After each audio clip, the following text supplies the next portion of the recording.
Nerdrotic.com.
Greetings, friends. Welcome to the Nerdrotic Nooner, a special Tuesday edition. I hope everybody's having a great day. I spent all of yesterday making that video, and thank you all for watching it. And here I am. There I go. Here I am. Hello. Welcome again to the Nerdrotic Nooner. My name is Gary Beekler. I come to you from Nerdrotic.com here in lovely San Francisco, California. We are under a state of emergency here. The people are panicking on the streets. No, they're not. Not really. Life is going on as usual. We're just being very cautious. Very cautious. But we're not here to talk about that stuff. I am here to take your mind off of that stuff and keep you focused on our mythology being completely destroyed by the BBC in Hollywood. And it is time to sack the BBC. Their responses to the fandom is shameful. It is shameful, it's disgusting, and it is clear what they want to do. And this disingenuous denial that I see in the access media from some of the repurposers, from some of the fans, and some of the producers of the show who go, what? There is a narrative going on right now that I've heard from a couple of YouTubers and I've read in almost every access media article. Well, there's two. There is what they did to Doctor Who adds more layers, more stories. And there's also Chris Chibnall gave you what you want. You wanted two-parters. He gave you two-parters. You wanted more villains. He gave you more villains. Completely forgetting what the main thing was that everybody was asking they removed, which was the partisan politics, the idealism, the ideologue, the preachy ideologue. It's almost religious. It is religious. Their dedication to their idealism, which is elitist, especially from the BBC, and it gets projected through the actual narrative of the timeless child. And I have been paying close attention to the fandom out there, and this is looking very familiar. Very familiar. I want to take you back to, was it 2018? 2018, when The Last Jedi came out. When the movie initially came out, I would say the fandom was split. We had a large portion of the fandom that liked it or thought they liked it, and we had some people who hated it. The anger grew as time went on, when people kind of came to terms with their hypnosis and realized, a large portion of the fandom realized that they were suffering from hypnosis and their eyes were not deceiving them. they did see Luke Skywalker get completely vandalized. The Doctor Who fandom, what's left of it, is going through that now. Now, there are people who have dipped out already, and they're just gone. There's people who are angry.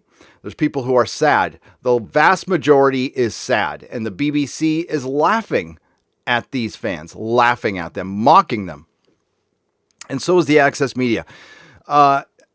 Remember in my initial live stream that I did with the first female Doctor played by Starry-Eyed Girl, Bowles Trek, and then Az came on from Heels versus Babyface, and we had Ian as well from Rebecca Gold.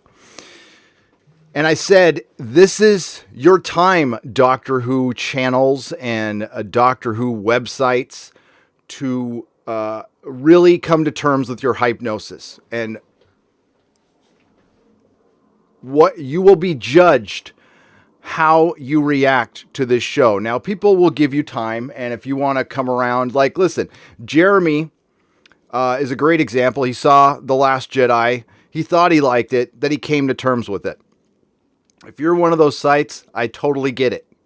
But it's not like this hasn't been clear for a year. It's not like they hadn't planned this for 2 years, because they had. The Timeless Child was mentioned in the second episode of the first season.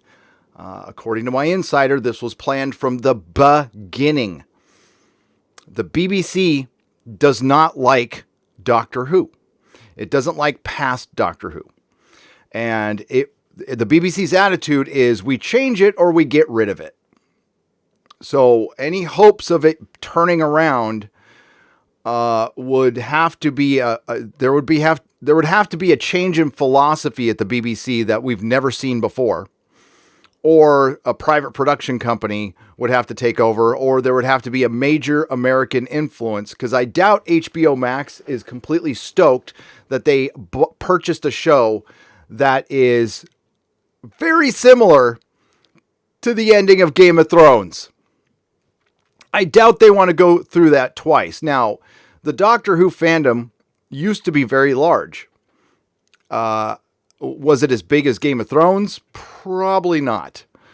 Are they equal size now? Probably. But it's bigger than Star Trek. And I doubt HBO wants to deal with that. So ignore what you hear in these first couple of months, if people even care beyond this. And that's the other thing, is I'm very happy to see that so many people care. Stay angry, stay pissed, stay vocal, because just remember what the Fandom Menace pulled off. And this wasn't planned. This was a natural, organic thing that happened. Enough people got pissed off and started talking about it, and we had channel after channel start. So many people who are in my chat have started channels now, and that's great. That's fantastic. And we need more of that. There's plenty of space for you here. And by the way, I have a little bit of news concerning YouTube and the rag that rhymes with the word box. Remind me to mention that later. So back to Doctor Who. This is The Last Jedi all over again. And if you want it to change at all, you have to be vocal about it. And you have to be very resolute. And I'll try to keep this to I statements, because I don't want to tell you what to do. But I am not going to help them in any way, shape, or form. Have we done damage to Doctor Who? I would say the critics of Doctor Who getting the word out there prior to the finale did have some effect. Look at the ratings. But as much as I'd love to take credit, I have to give all the credit pretty much to Chris Chibnall for being so predictable in his writing that people just figured it out. Because people are smart. Chibnall doesn't think you are, but you are. So if we want Doctor Who back, and we want them to do a major retcon, which I highly doubt will happen. I'll be real, but if we don't try, it's good that there's hope. It's good that there's hope. But right now, as it stands, Doctor Who is dead. R.I.P. Doctor Who. And I watched Az's video today, and it reminds me how angry people are. And I'm on Twitter, and it has not calmed down on Twitter at all.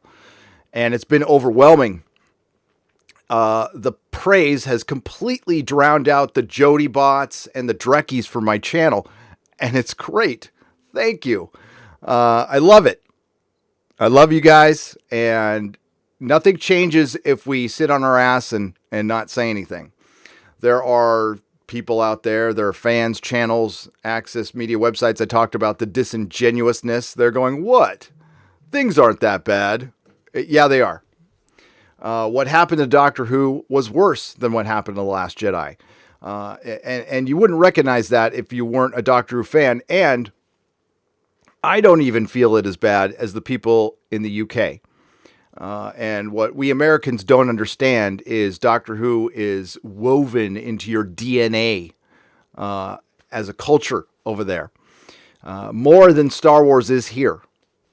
And so, the U.S. audience doesn't really understand, there used to be a saying, baseball, apple pie, or hot dogs, baseball, apple pie, and Chevrolet. That was kind of America. It was part of a commercial. But, you think of America, you think of baseball, you think of mom, you think of apple pie. Same thing for the UK. You think of Doctor Who, Monty Python, the Beatles. I'll add Pink Floyd, but, it depends on your taste. What's up, official Dougie J? Anger is an energy. Johnny Lydon says, the official Dougie J, my oldest friend. What's up, Dougie? Yes, anger is an energy that we need to feed off of, and we need to pile on. We need to pile on and make them rethink this decision. We'll see what happens. It's worth a try.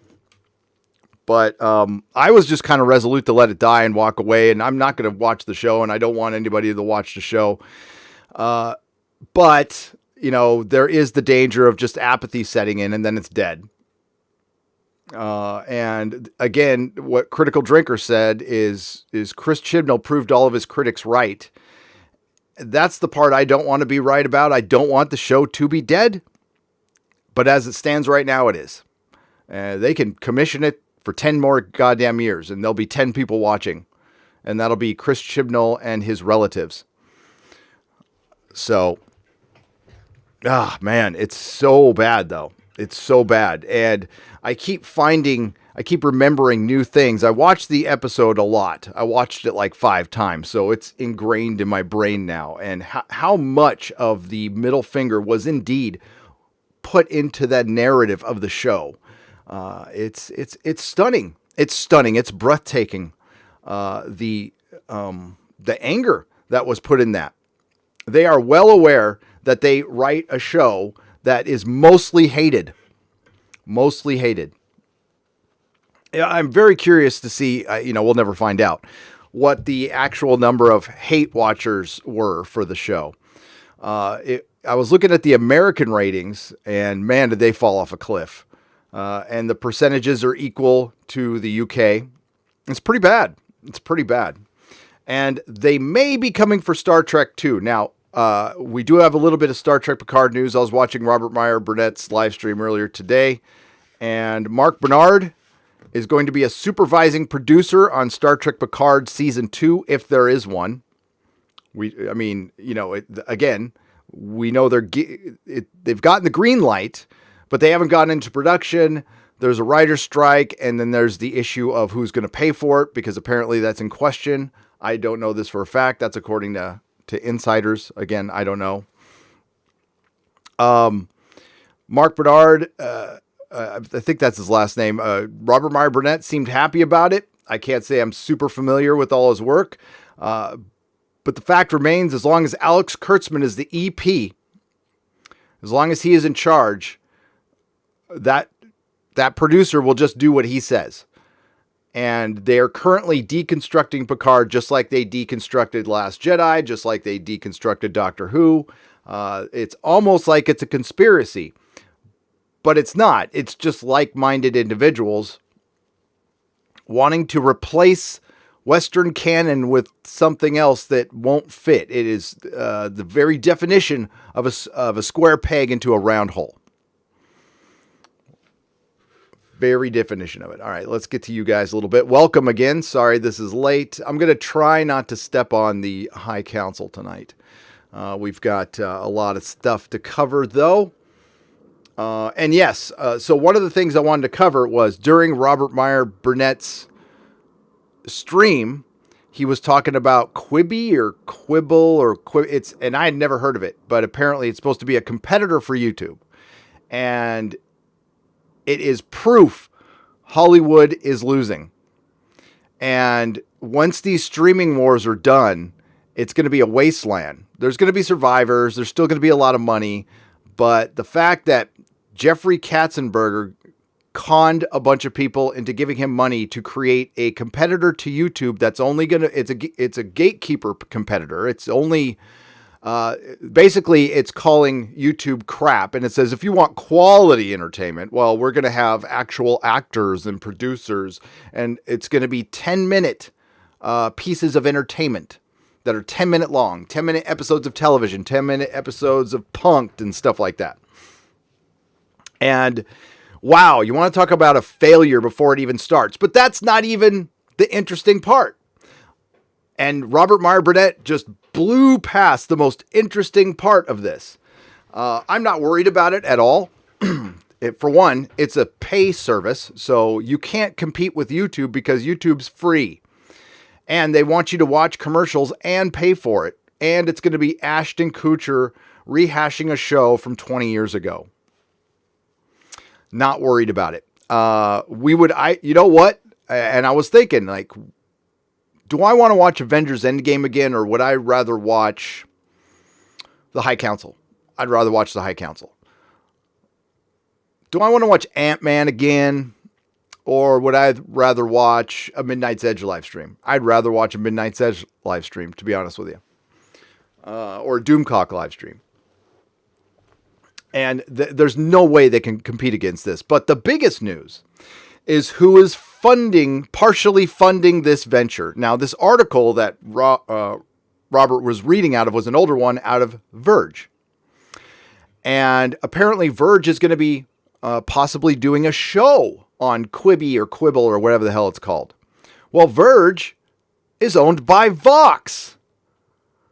Vox is partially involved in a competitor to YouTube. What did Vox do? Well, I think we all know what Vox did. They caused one of the biggest adpocalypse here on this platform, conflating a bunch of other YouTubers, costing them hundreds, thousands of dollars because of the Steven Crowder thing, which didn't involve other YouTubers. And quite frankly, Steven Crowder didn't do anything wrong. And they took away a revenue source from him. And they took away revenue sources from other channels. They nuked channels. All for this other guy who doesn't work there anymore and is now on YouTube. And then Vox is part of a competitor. YouTube. This is for you. This is for you, Susan. YouTube, I'm going to use a very bad analogy here. YouTube is the late blooming hot chick. So the late blooming hot chick still has her old circle of friends. And her old circle of friends are now jealous as hell that their friend, who was the ugly little duckling, has blossomed into a perfect 10 model. And the Perfect 10 model feels guilty about this. And her friends are jealous. So she's playing into their jealousy. That's what Susan is. YouTube needs to understand what it is. Realize what it is. The big fucking Mac Daddy on the internet. They need to kneel to no one. The advertisers need to kneel to them. Because this will be one of the last bastions of advertisement once broadcast television completely crashes and burns. People are used to watching ads on YouTube.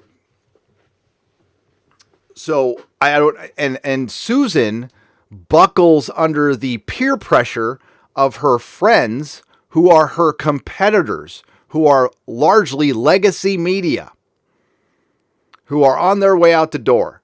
And what more proof do you need than Jeffrey Katzenberger, who is like old school dinosaur, Hollywood executive. I think he was also a partner in maybe Geffen Records. I can't remember. But he's part of DreamWorks. And yeah, so he's funding Quibi or Quibble, and we've never heard of it. They had a Super Bowl commercial, apparently. And they're going to partner with Fox. So I don't know if Quarter Black is out there and he heard that, or if Steven heard that, but I thought that was the most interesting information out of that whole thing. I'm not worried about the platform, but that might be the motivation behind what they did. It couldn't be about money, could it? No, not at all. Don't I think Susan looks tired? Susan does look. Poor Susan looks tired.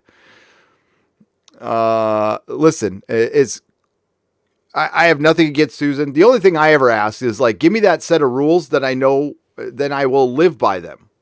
Give me some succinct rules that I can live by. That's all. I'm very grateful for this platform. This is the best job I've ever had. This is fun. I get to have fun every day. And that's thanks to you guys. And thanks to YouTube, So, but no, I'm not worried. I do want to tell you that I might be taking my first sponsor. I know. But it's Audible. It's something I actually use like more than any app on the planet. I haven't completely decided yet, but I'm thinking about it. I like Audible. I listen to audiobooks every day at the gym before I go to bed. Listen to Lord of the Rings or Song of Ice and Fire or some weird UFO book. And that one's for free. Now, with Doctor Who, freaking Doctor Who, I didn't want to run out and tell people to like burn their licenses or anything, because I don't know if you can get in trouble. I don't know, but I watched Az's video today, and I agree with what he said. Just cancel it. Go through the process of canceling it. You don't need it. There's plenty of entertainment out there right here on YouTube that you don't need a license. They are not representing a large portion of the British population. And you know what? It probably feels a lot like that government that they backed away from as well. When you start ignoring large portions of your population, they tend to get a little angry. People want to be heard. It's important. You don't have to do everything they say. When we were asking Doctor Who to be less politically correct and partisan, we're not asking you to change your politics. We're simply asking you to consider the other side and try to have a little fun. Doctor Who has not been fun for quite some time. Season 10 of Capaldi wasn't fun, and 11 and 12 were about as far away from fun as you can possibly get. They were mean, vindictive. It was vindictive. Problem being for $1.99, BBC participation medal. And there it is. He shows it off. Yep. Jodie Nerdrotic picture confused my sexuality, says Nerdroticer. Jodie Nerdroticer. Yes, that thumbnail is I dedicated to the JodieBots with love. Kisses. Ooh, that's French, isn't it? Or something. £1.99. Yeah, so the first, the video that came up today, and thank you, I've gotten a lot of response, so thank you very much. I'm going to try to read some emails. Over the week, I'm going to read all of the emails that you guys sent to me. I'm going to read some on Friday Night Tights. I'm going to read some for the Nooner tomorrow. Apologies to our friends in the UK. I know it's late, so I'm going to do another one earlier tomorrow. We're going to try to read some emails. You guys are broken heart. It's sad. It really is sad. And I want to cheer you up somehow. But people are broken hearted about this. And the BBC just gaslit the fandom with their responses. You know what? I'm sorry you got yourself attached to a particular idea in Doctor Who. You know, that particular idea of William Hartnell being the first Doctor. That's just a particular idea. A particular fucking idea. Nefarious technology for $10. Anybody else see the Jodie pic screaming into the chest of your cyber girl as ironic, like, you got its... Let me read this again. Anyone else see the Jodie pic screaming into the chest of your cyber girl as ironic, like, you got it, you anti-ist? Or maybe I'm just overly tired. You're not. No, you're not. That's what it is. You got it, you anti-ist. We're all ists and phobes. That's all we are. We're istophobes. We're not fans. I don't have a few $1,000s worth of Doctor Who stuff on a wall. Your predictions on Doctor Who were astounding and brilliant, says Lee Anthony Davis for £1.99. Why, thank you. Thank you, Lee. I didn't want him to be right. And it's going to get worse next year. They are going to quadruple down. Trust me. Unless I don't know.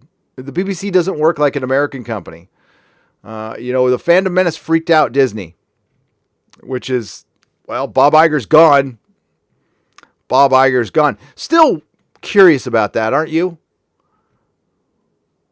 I mean, he bails out in an afternoon. And as more time passes, we realize that nobody was ready for this. This was a last minute thing.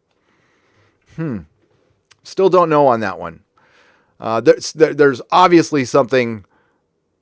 Either he's got something else set up, or somebody had some dirt on him, or something. I don't know.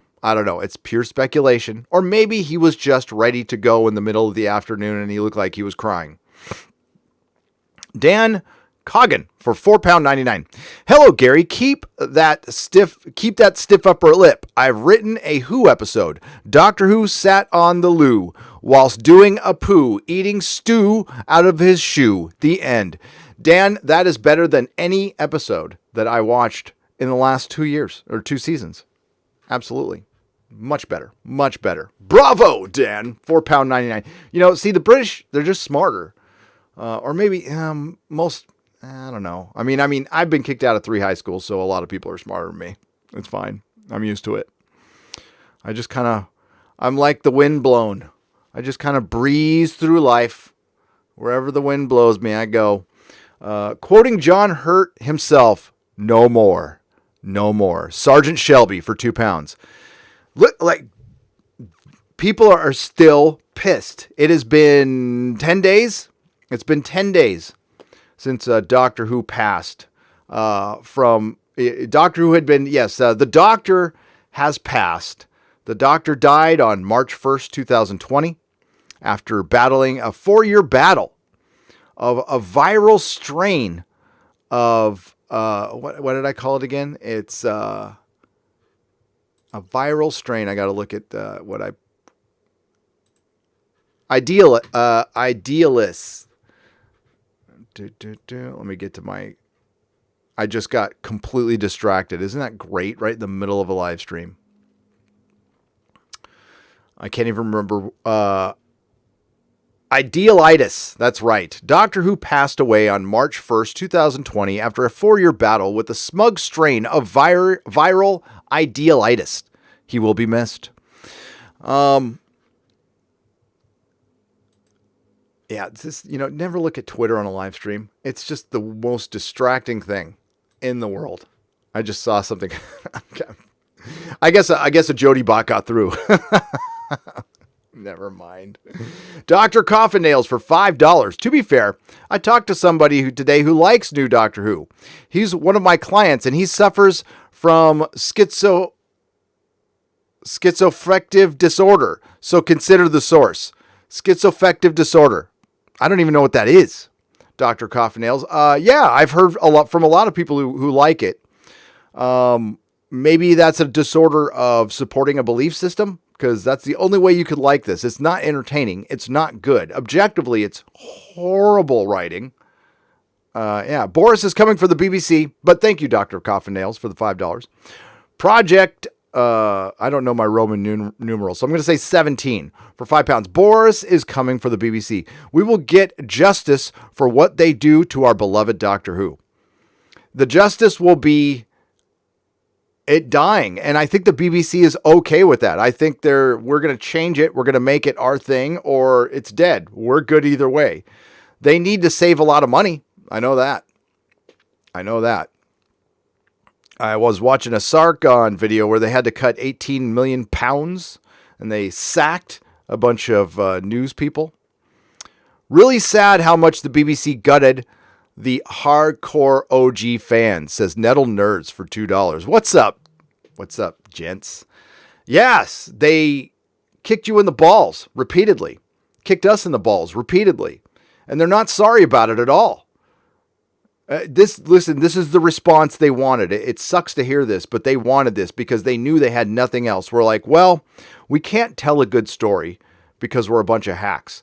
So let's subvert everything and piss everybody off, and it'll be just like Star Wars.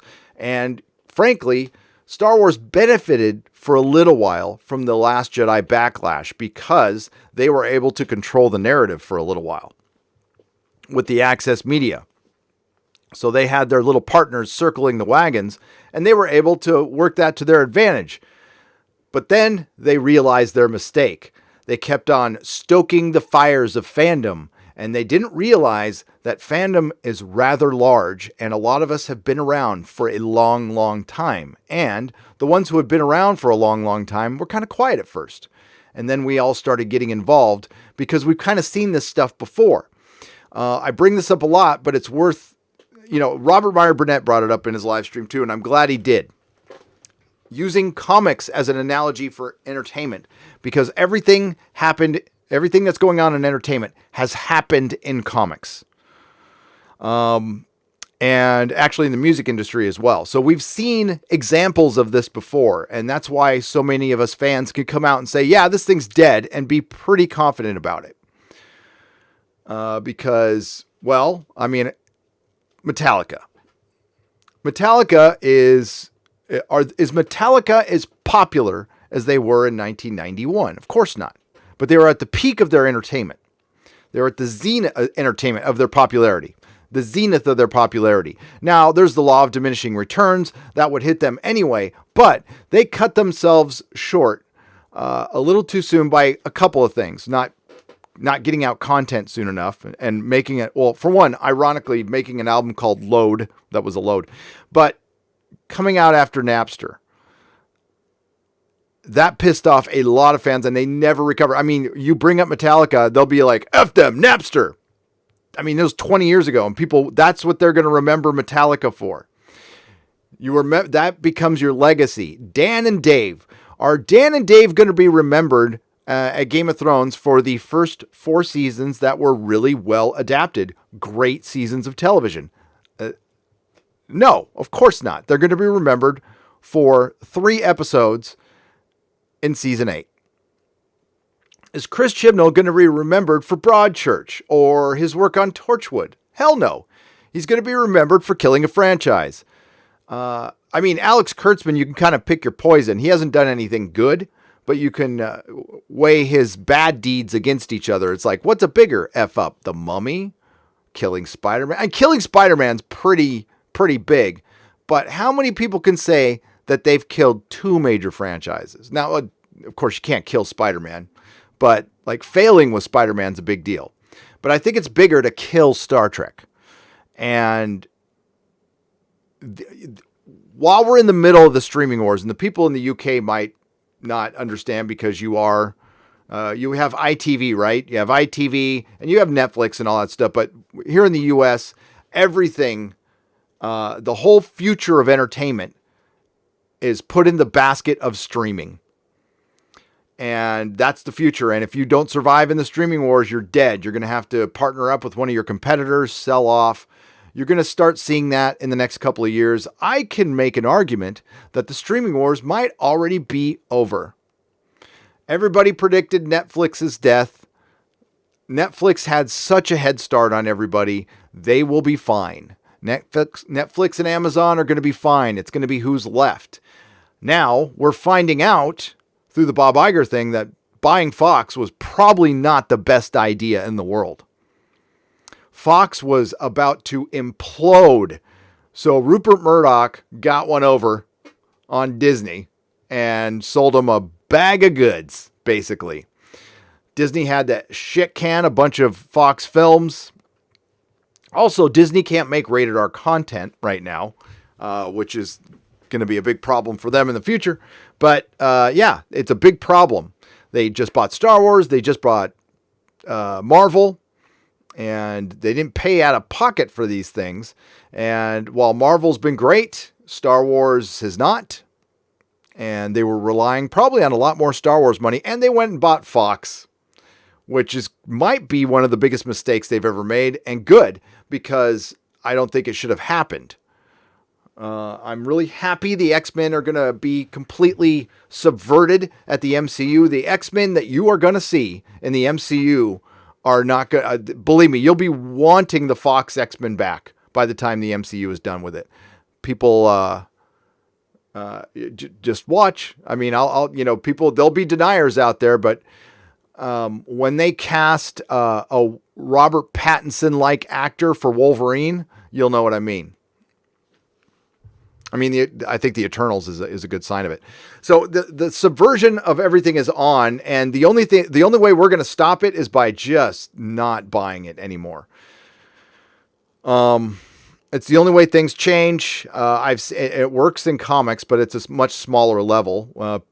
Comic sales die. Believe me, Marvel has pulled the plug on a lot of stuff now. Of late, they really want Captain Marvel to work, but it just doesn't seem to happen. It doesn't seem to happen. A Doctor Who STD and worst French accent Picard ever have forgotten that they are first and foremost sci-fi shows, not vehicles for political correctness. Says Sean Kesey for £5. You are correct, Sean.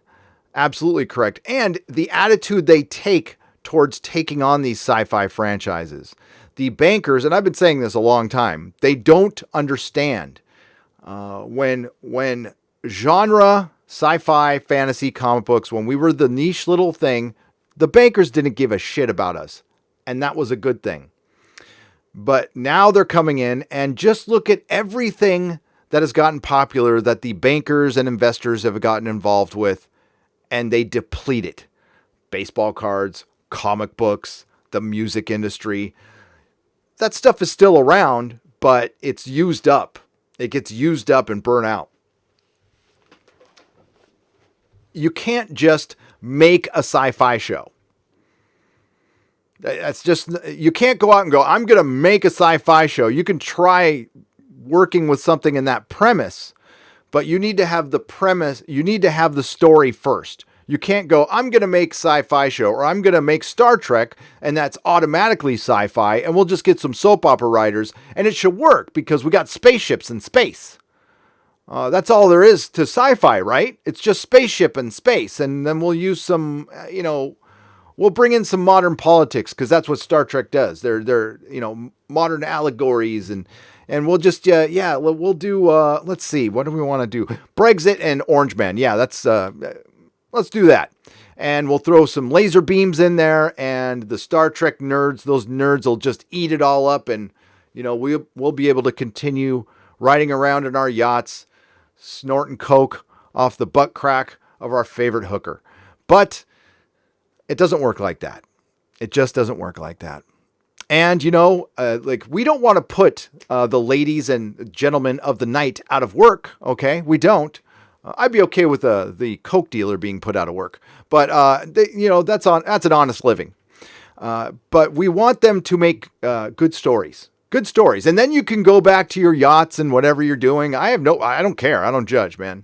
Go live your life, but quit effing with the thing that all of us use for a very important escapism. There's a thing going on in the world right now. This is a very important time for escapism.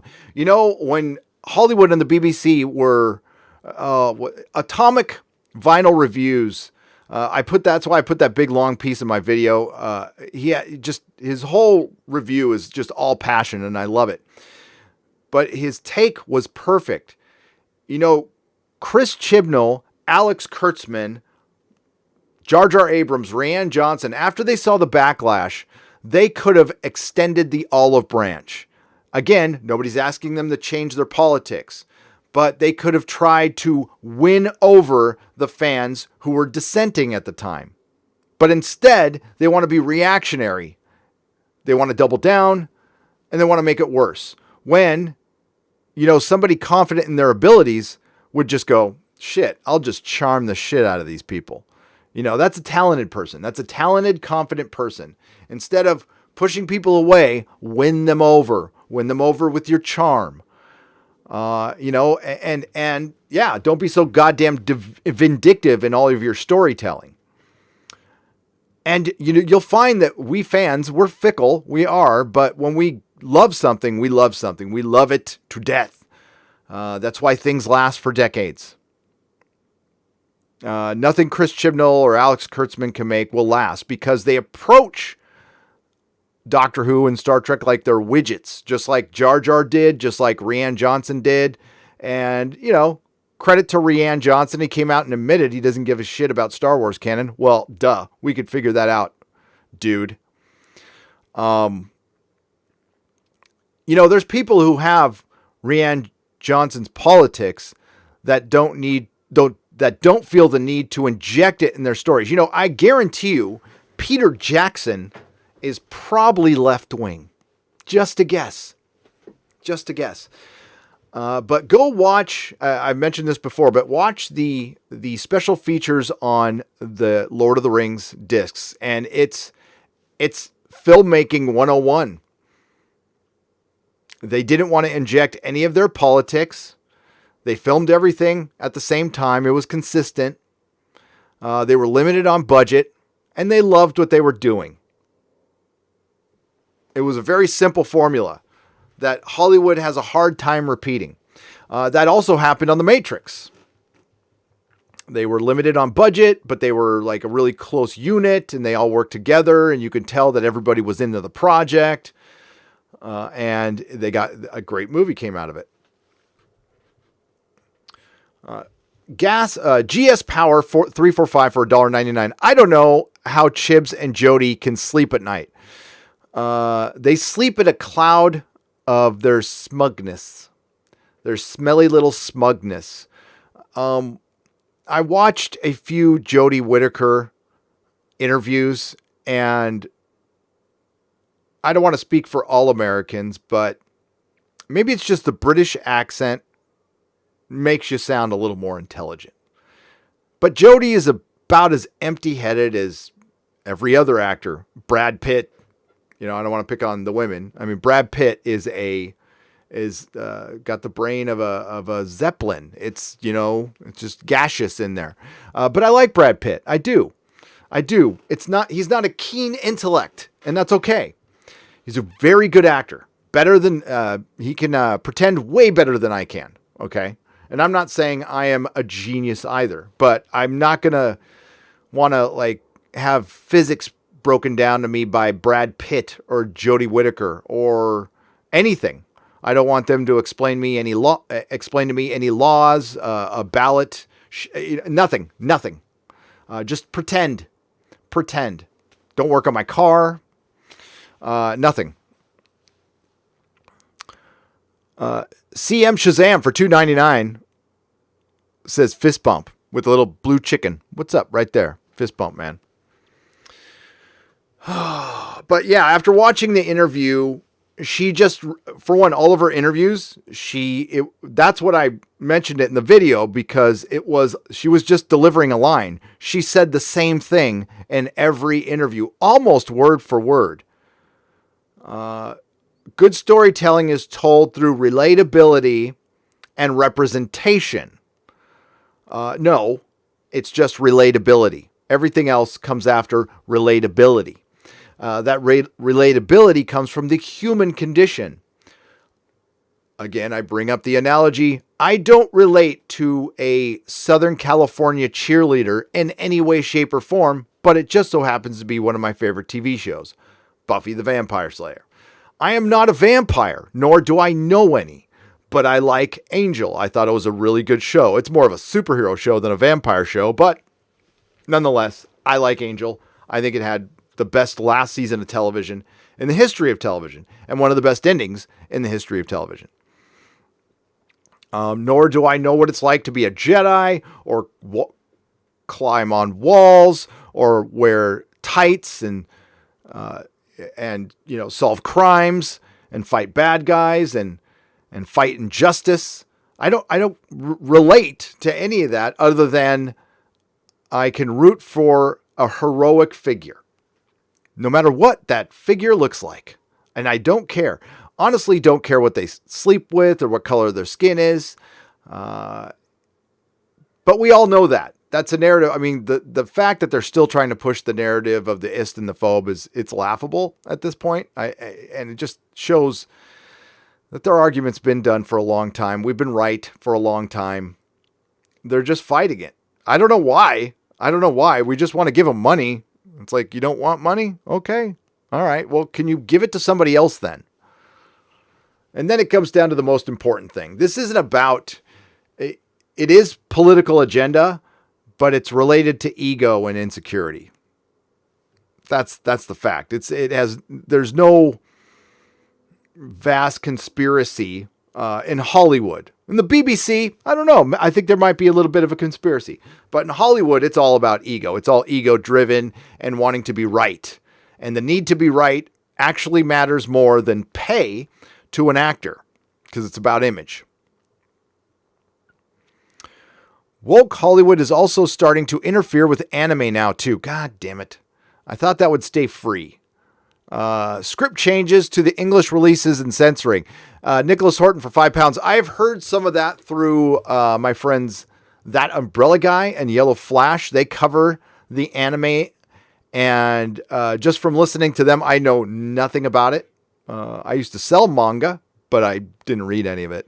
I would have an employee there. I would usually hire somebody who knew something about it so they could sell it, because I didn't know anything about it.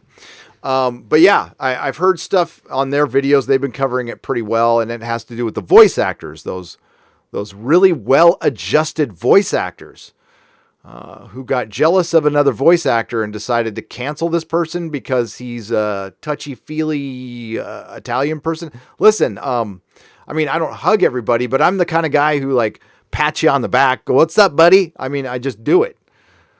I mean, is that bad now? That's probably bad now. Zachary Shaw for $4.99. How high were the viewers when the show was originally canceled under the Seventh Doctor? Zachary, it was similar to what it is now, but it was a different time. So I had the list up, but the seasons that were below this one were, I believe it was 4.69 million, and that's average. That's average. And it was all Sylvester McCoy, I believe. I think yeah, it was. I think it was all Sylvester McCoy. I'm going off the top of my head. I don't know, but it was towards the end, the very, very end, in the late 80s. But before that, it was always in the 7-8 million viewer neighborhood. I mean, which is astounding for like 20 years straight. It was a solid hit show. And it's because they were forced to be imaginative, because they didn't have any money, and it's some of the best acting and storytelling I've ever seen. Plus, and I've talked about this, it hits that sweet spot of tone. It's not too silly. It's not too dark. It's just perfect. So much Doctor Who is just perfect.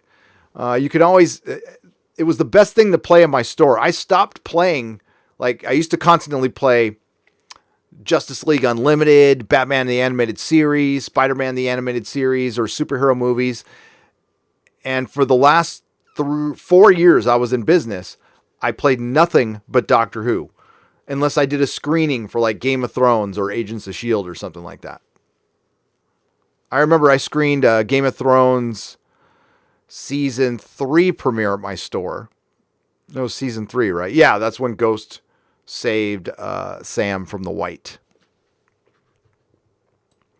So long ago. Stay away from Altered Carbon season 2, brother. It's woke and nothing makes sense. Kovacs isn't played as Kovacs. Poe has more humanity than all of the cast, says Oberon for 50 Danish krona. Yeah, Mrs. Nerdrotic had some pretty harsh criticisms for it. Essentially saying it was an apology for the whiteness of season 1. Yeah, I'm not going to bother. I like the first season. I don't like the books. I thought the book was, ugh. So I like season 1. I like the style of it. I mean, that does matter to me. I like good style, but I think Joel Kinnaman is a good actor who needs to get more work. Thank you, Zachary. Thank you, Oberon. Gamer Zapocalypse. Gamer Zapocalypse has become a member at the Jaloja level. Welcome in Jaloja. Jaloja. Oh, public service announcement from Nerdrotic. Apparently, there's a rumor going around that, and I can't say the name here on YouTube, and I'll explain that a little later. But you know that little beer bug that's going around. CBS actually tweeted that there's a rumor going around that if you snort cocaine and then drink bleach, that will cure you from the beer bug. Well, let me tell you, as a person who has done both in his lifetime, don't do that. Don't do that. Okay, for one, cocaine is a hell of a drug. It's very hard to kick. It can be a lot of fun. That's why it's very hard to kick. But it gets very unfun at the end. Your bank account will not like cocaine at all. Drinking bleach. I've done it 4 times. 4 times. Almost died 4 times. Don't fracking do it. Now, there was this urban legend going around that if you drank bleach, you could pass your piss test, which is horse bleep. But I did it. I was loaded at the time, and I was very young, and I'm very, very happy to still be here. And by the way, milk. You got to drink milk immediately, like a freaking gallon of it. And I don't even know how I knew that, but my throat closed on me, and I just went to the fridge and got a gallon of milk, and like, I'm alive. I'm alive. Don't do drugs, kids. They're bad for you. Love Doctor Who for 35 years, and I'm done. I'm not coming back unless they erase the Jodie run. Hashtag RIP Doctor Who. Dan Reese for Australian $5. Good day, Dan. Yes. I believe that big-time toy collector Ian said he is done. And that's saying something. I am nowhere near the collector he is. I would say I'm upper tier in America as far as Doctor Who collectors go. He probably has way more vintage stuff than I am. I'm working on my vintage collection. Yeah, fuck. Did you see the look? The reason I put Noel's channel up so much in that video was the looks on Svi's, the rabbi in the bottom left-hand corner, that was Svi Levetkin. The looks on their faces said it all. They were gutted. They were devastated. These people were sad. And I thought that conveyed the feeling. And Noel's a passionate guy from the TARDIS zone, and he was broken up about it. And I felt that. I mean, it's, that's what the Star Wars fans felt like in The Last Jedi too. So we can all come together on that. If you're not a Doctor Who fan, just remember when you saw Luke drinking soy milk out of that titty. Same, but worse. Built into the entire narrative, they didn't just undo the mythos. They told the story in a way to mock the fandom and then tell you that the canon didn't matter. And I said that in my review. Through Ruth, Chris Chibnall said, what does canon matter? It doesn't matter. It's just more possibilities. The Doctor is no longer special. It creates giant plot holes that even the access media are starting to recognize now. The brain of Morbius argument is dead, so don't bring it up anymore. Bolstrek smacked that thing down like a little biatch the minute it came out. And there is no other loopholes. As a matter of fact, I'm starting to get stuff mailed to me every day that contradicts that. And I will say again, one loophole does not contradict multiple times of concrete established canon. And listen, yes, it's make-believe, but we have been watching the story of the Doctor who was originally William Hartnell. That is the original Doctor. That is what he originally looked like. Right there. There he is. I don't know if you can see it, but there he is. That's my boy right there. Just imagine if he was alive today. If you guys watched An Adventure of Space and Time, you know how much he cared for this role. I mean, I'm sure they dramatized that, but I've always heard that he was torn up, that he couldn't play the role anymore, that he loved the role. And I always had a great amount of sympathy for the guy. He didn't take care of himself. I mean, look at that dude was only 4 years older than me when he took the role. And people just lived hard back then. But I have a great amount of sympathy for the man. And I'm just glad he's not around to see this right now, because this would break his heart. And I want to send a message to, because I know they're all watching, like Peter Davison, Sylvester McCoy, they're all watching, right?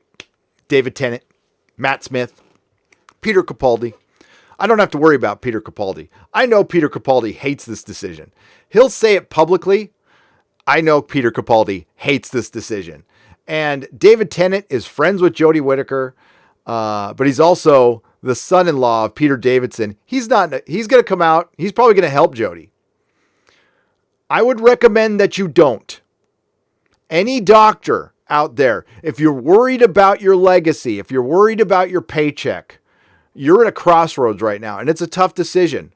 I understand you have to toe the company line, so I'm not going to get on you for that. But don't support this. Don't go on Series 13 to support this, because if David Tennant, if you go on Series 13, you are signing off on this shit. And I know you're popular as hell, but that will bug people. That will bug a lot of people. They'll see you as co-signing on this. Just say no. Your legacy is perfect as it is. To me, this doesn't tarnish it because it doesn't count. But just a pro tip, unsolicited advice. No previous doctors, Paul McGann, none of you, do not go on Series 13. When they offer you a bit part, because they're going to need to bring everybody back, Alex Kingston, just don't. Billy Piper, don't do it. Stay the hell away, because you'll just be jumping on a sinking ship. So I know we've already seen one companion come out and say, "Oh, it's the greatest thing ever." Yeah, I'm not going to listen to another damn word she says. And listen, I know she's old. She probably doesn't understand. But again, any person professionally involved with this show who goes back to Series 13 to go help their pal Jodie on this sinking ship, I think a large portion of the fan base will see that as co-signing, and they will not be happy. That means you're co-signing William Hartnell is not the first Doctor anymore. That means you will be part of that. And he is not alive to defend himself. John Pertwee will not be the third Doctor anymore. I don't know if you want to be a co-signer to that. So I don't know. I would just say, when they ask you, politely decline. Just go, I've got a scheduling conflict. I think I need to clean out my garage for the next 3 years. So I can't act on Doctor Who. Maybe some other time. And we're coming up on the 60th anniversary too. That's not far away. Loving the content. Here's an idea. Call these current showrunners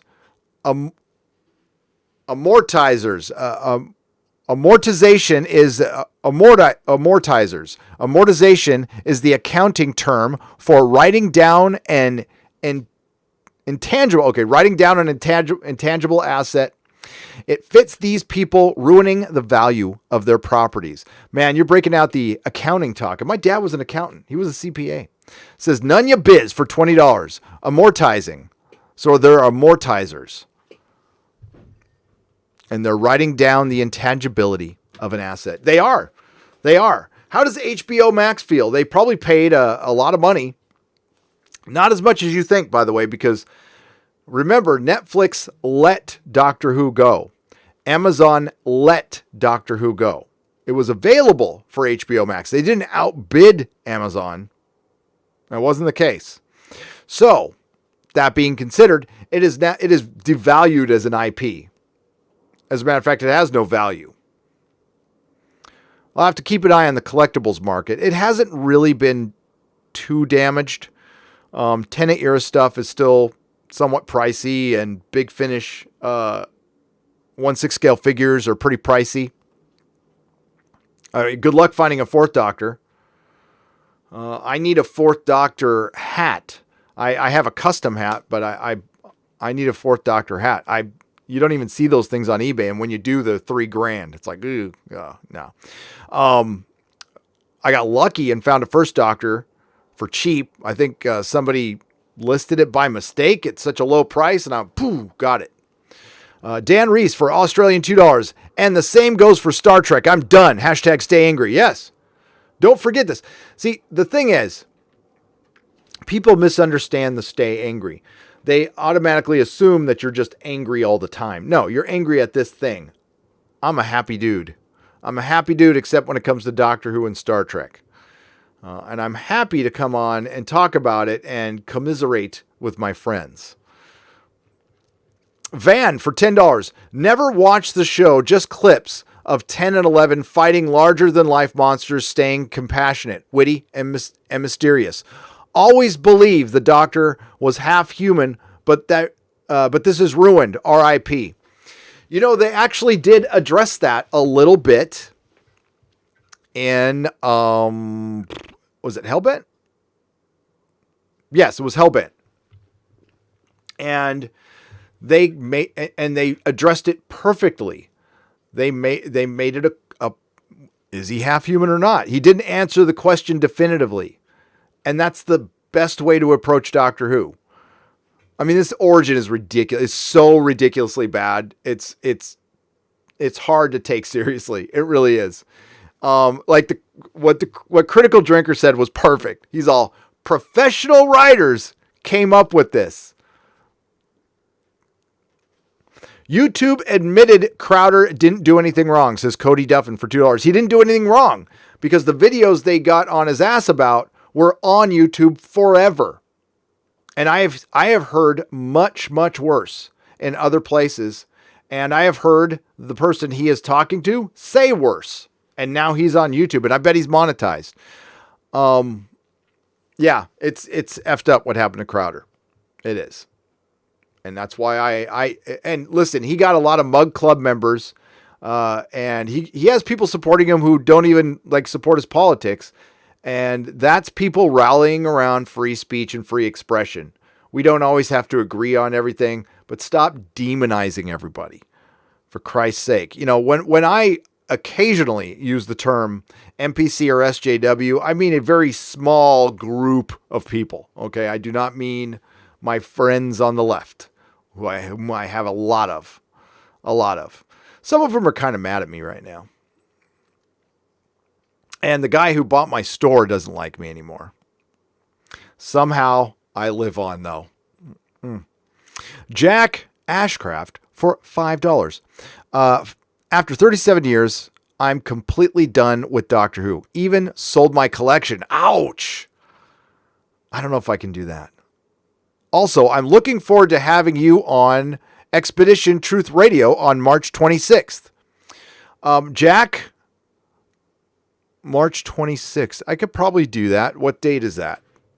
I mean, what date is that? What day is it? I know what goddamn date it is. A Thursday? I could maybe, if it doesn't conflict with the Exozone, because Doomcock and I are starting up the Exozone after next week again. Attaboy, but thank Jack, we'll talk. Attaboy for Australian $2.99. Katzenberg was the chairman at Disney from 84 to 94. That's right. Wasn't he part? I thought he, maybe I'm just confusing him with Geffen. I thought he had something to do with Geffen Records too. Or no, he partnered with Geffen. That's right. So he wasn't in the music industry. Thank you, Attaboy. Raging Raptor for $1.99. Chibs is Buffalo Bill wearing a doctor skin suit. Yes. Oh, yeah. Oh, yeah. Yeah.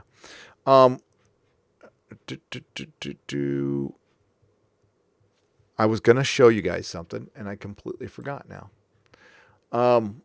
But, yeah, that Quibi thing is pretty interesting. I thought that, I just loved how Robert Meyer Burnett, because he's such a nerd, he was going on the nerd angle, and he just blew right by the fact that Vox is, like, helping to fund it. And I'm like, oh, okay, well, maybe that's what caused the whole Crowder thing. All right. Hugh Kelly is a member at the protomolecule level. Thank you very much, Hugh. I appreciate you.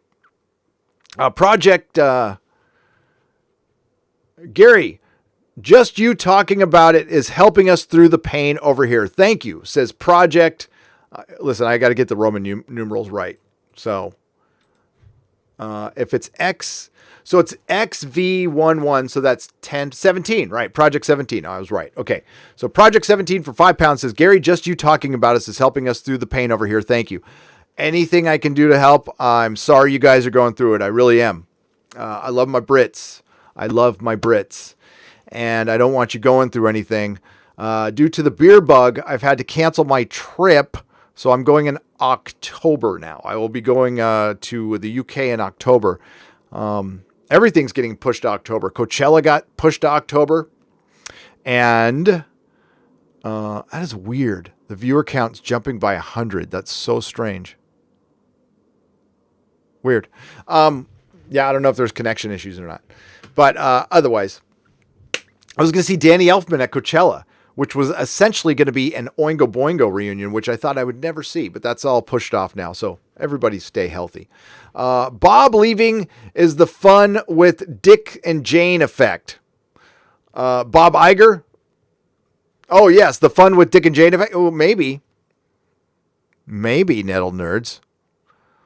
Andy P for Australian $5. Audible is definitely cool, Gary. Go for it. I have all the Expanse, Dune, Witcher series, and so many other books for sanity. Maybe all I have left. Yes, I have all of those as well. I have the Expanse. I don't have Dune. I have The Witcher, The Expanse, A Song of Ice and Fire, Lord of the Rings, Hobbit. Oh my God, my account is filled with stuff. The Altered Carbon books, which I didn't like. And what else do I have on there? I have a huge Audible account. Mrs. Nerdrotic, hello. I'm live. She is so not paying attention to me right now. Yeah, I have a lot of stuff. Thank you, Andy P. I'm going to go ahead and do it. I have to cut him like a little video, and I got to put it in my next video. I think it's great. I get asked a lot, but I'm paranoid, and I don't want to do it. That'll be my only one probably. I'm not going to be recommending apps to you or anything. There is a good one, the VPN Surfshark that Midnight's Edge was promoting. I use that, and I was able to watch the iPlayer and then bring you Doctor Who. TV license is currently mandatory in the UK.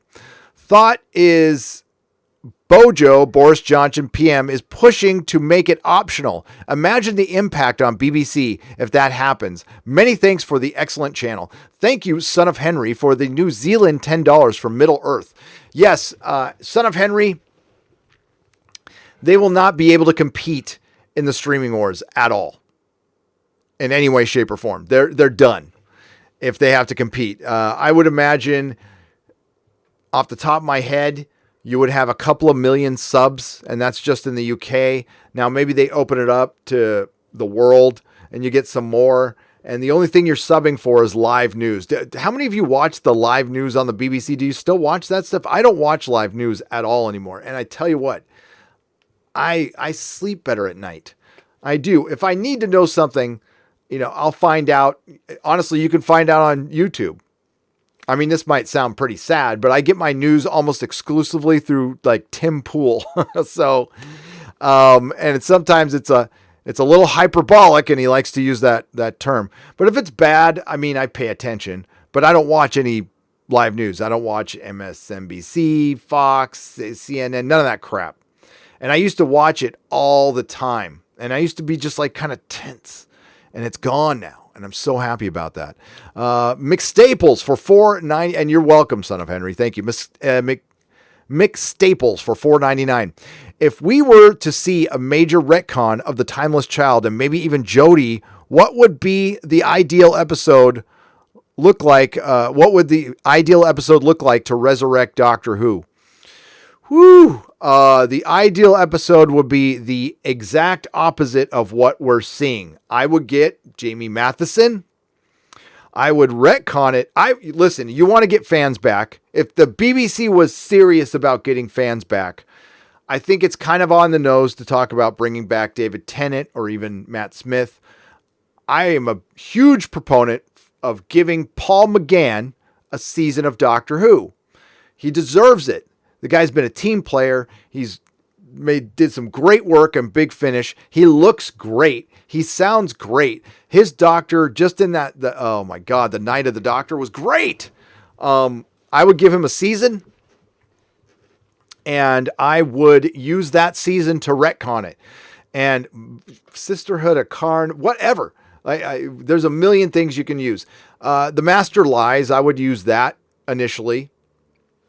And I mean, the reason they got rid of Time Lords again, it was twofold. Okay. So they made a new villain out of the Time Lords because the Time Lords were really the villain. The Time Lords represent the patriarchy. The patriarchy is the establishment, is the villain. But the thing is, the patriarchy really isn't the establishment. The establishment are the elitists. So they get their messages mixed up. Remember, Tecteun was a brave and stunning woman of science who was murdering her kid over and over again. So they got their woke messages mixed up because they wrote themselves into a woke corner because there's only about 5 woke stories to tell. I'm being oppressed by somebody. Somebody took something from me and then oppressed me. Somebody marginalized me and then oppressed me. And then I was a victim. They made the Doctor a victim. A victim. Not a hero. A victim. But those are the heroes of the SJWs and the NPCs. Victims. And then what makes it worse is people make up victimhood now. They make shit up to be a victim. Remember when, listen, I'm not a big fan of hiding stuff either when you were either truly victimized or, being aware of your limitations. I don't want to say weaknesses, limitations. It's good to be open about stuff. Still, I don't know if you want to be proud of it. You don't want to be shamed by anything, but in turn, you don't want to wear it as a badge of honor. You want to heal and move on, recognize behaviors and stuff, heal and move on. But this doesn't promote healing. This promotes sitting and wallowing in your victimhood all the time. I mean, that's a miserable existence. It's a goddamn miserable existence. And it takes away one of the greatest stories there is out there, the redemption story. One of my favorites. I love it. I'm a sucker for a bad guy who's turned things around. That's why I loved Ashford in The Expanse. One of my favorite characters in a long, long time. He was so good. Telma ML sends me a rose. Hi, Telma. Thank you for the 99 cents in the rose. Why, thank you. It's so old school. It's like throwing roses on the stage at vaudeville or whatever. Thank you, Telma. It's good to see you. Telma ML. Adam Hansen for £2. Where does the BBC go after this era of Doctor Who? Oh, straight effing downhill. They just killed their biggest show. You guys tell me in the chat, is Top Gear relevant anymore? I see that they have new people and they don't look offensively bad like the other guys were, But quite frankly, Jeremy Clarkson was Top Gear to me. I love that show. I used to work in the auto industry, and I hate cars, and I like that show. Yes, it's a long story. I mean, I don't hate him. I'm just not a fan. Most people who work in the auto industry have like some sort of passion towards cars, and I feel about as passionate as a car as I do about this pen right here. I just don't. I have no feeling for him whatsoever. People love him though. Lejean for 500 yen. Nothing to say, but he donates 500 yen. Thank you. Or she, I'm sorry. Lejean, thank you very much. Au revoir. Trina Guthridge for $4.99. Metallica is what happens when you let your drummer do the thinking. Especially Lars. He's barely a drummer. Trina, he's barely a drummer. Sorry, I'm going to get music snob on you right now. Lars is a tennis player first that learned how to play drums later. And quite frankly, he's passable as a drummer, but barely. But think about some of the biggest bands have had some of the weakest drummers. Ringo. We love Ringo. I love Ringo. I do. And I understand that he was playing his drum set backwards because of people, because he didn't want to be looked at as left-handed. Because left-handed people were considered freaks back then. It was the 60s, man. It was the 60s. I don't know. But I admire him for that. But he's no Neil Peart. He's no Buddy Rich. Quibi, BuzzFeed. Quibi equals BuzzFeed, the network, says Mark C. for $2. Yeah, the world needs that, right, Mark? I would rather turn off the internet forever and watch grass grow. Is BuzzFeed relevant? It's all these other older companies trying to remain relevant and not changing with the times. And Robert Meyer Burnett went over it pretty good in his live stream. Go check it out. He talks about how they tried to coin their own phrase. It's like he equated it to trying to make a cult film. I would equate it to trying to make a viral video. You can't make a viral video, obviously. Things grow organically. Here's a good equation, Mark. I'm sure you'll like this. It would be like starting a gray order, something like that. Starting an offshoot of the Fandom Menace. You can't start an offshoot of the Fandom Menace because nobody started the Fandom Menace. There were 3 major YouTubers who were criticizing The Last Jedi when nobody else was. And they got together, and one of them thought up a hashtag, the Fandom Menace, but the Fandom Menace had started before it was given a name. That's the important part. You can't give yourself a nickname. My nickname growing up was Beak.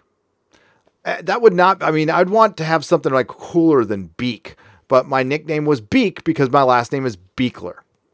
And all my friends called me Beak. As a matter of fact, so many people called me Beak for so long. There was a large portion of my life people didn't know my first name was Gary. That has gone away, but that was a childhood nickname. You can't nickname yourself. You can't. You can give yourself a handle, I guess, but and you can't make your own hashtag movement. It either happens or the only movement you can make is the one you make in the bathroom. That's about it. Cesario JPN for $5. Reminder, folks, a parody clip for a children's charity made a better female doctor. Joanna Lumley, the great Joanna Lumley, will always be the first female Doctor Who. The first female doctor. Yes, agreed. And she did exactly what any red-blooded male would do. I was about to say American. Red-blooded international male would do if he remained straight and he turned into a woman. He did the first thing somebody would do. I never felt anything like this before. Not a Star Wars or a Trek fan. Can't look at my Doctor Who toys anymore because it makes me sad. Past episodes are ruined for me too. Doctor Who was there for me and I feel betrayed. Says, yes. So it says Brendan Barr for Canadian $10. Don't let it take away from the past. Erase it from your mind. It's hard to unsee. And quite frankly, that's how I feel about Star Wars right now. But this was executed so poorly. It's not like Rian Johnson executed The Last Jedi well, but at least it looked like a movie. It gave me a freaking headache, but it looked like a movie. This was executed so poorly, as Clownfish TV call it. It's magic school bus soap opera drivel. Now, if the BBC sticks with this, it could make it worse, but then stop watching at this point. Just, you know what? It ended at the 50th anniversary. That's why I put that ending in my video. And, it originally had footage, but I got hit with a copyright strike. That's why my video came out a day later, because I had to re-edit it. For some reason, they didn't care about the other clips I left in there, but they really got mad at me for putting in the 50th anniversary ending. So I had to just do it in photo montage. It worked. But yeah, it sucks. Brandon, you're going through what Star Wars fans went through. And honestly, a lot of Doctor Who fans went through this when Jodie was announced, because they knew it would come to this. They had it in the back of their heads. Knowing it's coming doesn't make it much better when it actually happens, though. I mean, they sacrificed something you loved right in front of you, and they did it in a horrific way.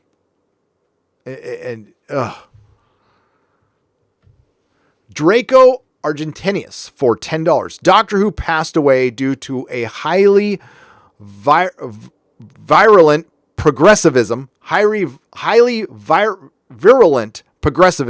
strain that strangled the formerly strong story. BBC decided to support disease rather than patient. Their malpractice yet to be litigated. Oh, yes, their malpractice yet to be litigated. Well, it's almost, Draco, it's almost like it suffers from an STD, just like Star Trek is suffering right now. It's been infected. It's beyond infected. Doctor Who has been slayed. It's been exterminated. Doctor Who has been exterminated. The Daleks won. The BBC were the Daleks. Thank you for the $10, Draco. Progressivismus. I'm trying to figure out progressive-ismus. Virulent. Sometimes, when you get cutesy with the words, it's very hard for the person who has a hard time reading the words. Sorry, it's my bad. Lady Miss for $50. In the beginning, you said you don't watch this, and I hate. In the beginning, you said don't watch this, and I heeded your advice and didn't watch this season or the last of Doctor Who. I will now have the memory of a great show untarnished by the latest death throes the last 2 seasons have made. Lady Mist, thank you for the $50. Wow. Yes, you are free, and I hope, do not watch this. If you care about Doctor Who at all and you haven't seen this, don't watch it. Walk away. It'll remain pure in your mind. The only thing that helps is the only semi-recognizable thing in this entire show was the Dune. The exterior of the TARDIS, the interior of the TARDIS is a joke. You notice they try to color scheme it in between Matt Smith and David Tennant. Like it's just it's a mashup of their color schemes. It's a joke. Thank you, Lady Mist, and you are free. Yes, you are free of this. John Pads for Australian $10. You can send real letters and complaints with services like Docksaway, postal address at the BBC website under contact/complaints. Letters are harder to ignore and take time and resources to reply. Yes. If you want to sit down and write a letter and send it to him, I will. You can Google the address. I can't look it up right now, but maybe in my next live stream I'll have that information up there, John Pads. I highly encourage you to send in a complaint to the BBC. Highly encourage it. Barrage them with this stuff. Show them that you're pissed. don't watch their stuff, don't buy their stuff, send their complaints, especially if you pay the license. If you pay the license, you are, honestly, if I complain, they're like, it's a bloody yank. Who cares? Somebody who has to pay the license. And you know what? Get on board. I don't know if, what's your equivalent to your congressman over in the UK, but you have to have somebody representing your district or whatever. Can you get on their ass about it too? And get on their ass about changing the BBC like right now, because this is bullshit. And you don't have to mention Doctor Who. You can mention the news. You can mention the whole narrative. From what I heard, I don't know this for a fact. This is just from what I heard, that the BBC didn't really present both sides of the Brexit argument. We'll just say that. I'll leave it there. Is there any decent sci-fi left now? Says Eve. Ask Eve Clark for £2. Yes, The Expanse and The Orville. Absolutely. Two great shows. But nothing like Doctor Who. Doctor Who is one of the most unique stories ever told. It is so whack, and it works on so many levels. Now, there is an American company, Eve, taking a stab at Hitchhiker's Guide to the Galaxy. Do not get your hopes up from this. It is a Bad Robot connected, Carlton Cuse. It's the guy who produces Jack Ryan. I mean, I'm sure that's the first person you would go to for a Hitchhiker TV show. The guy who produces Jack effing Ryan. Like basic, people like it. Like basic spy stuff. 14 Barber for £2. Mrs. Nerdrotic has done a great job with your cuts. Why, thank you. Thank you very much, 14 Barber. And yeah, you probably know you're a barber. You're a barber. Yes, she is a pro. She knows what she's been coloring hair and cutting hair for a couple decades now. Over a couple decades. 30 years now. Darth Sweeney for £5. We still have Blake 7. BBC sold the rights 20 years ago, so they can't corrupt that one. Oh, they did. That's good. Maybe somebody good needs to take that on, but let's wait a couple of years until all this woke shit. It's going to take a couple of years for it to cycle out. It's incredibly uncool. You already see some people in Hollywood. Once you see more movie stars calling out wokeness, you'll know that the trend is truly over. Because, let's say it together, Hollywood is where trends go to die.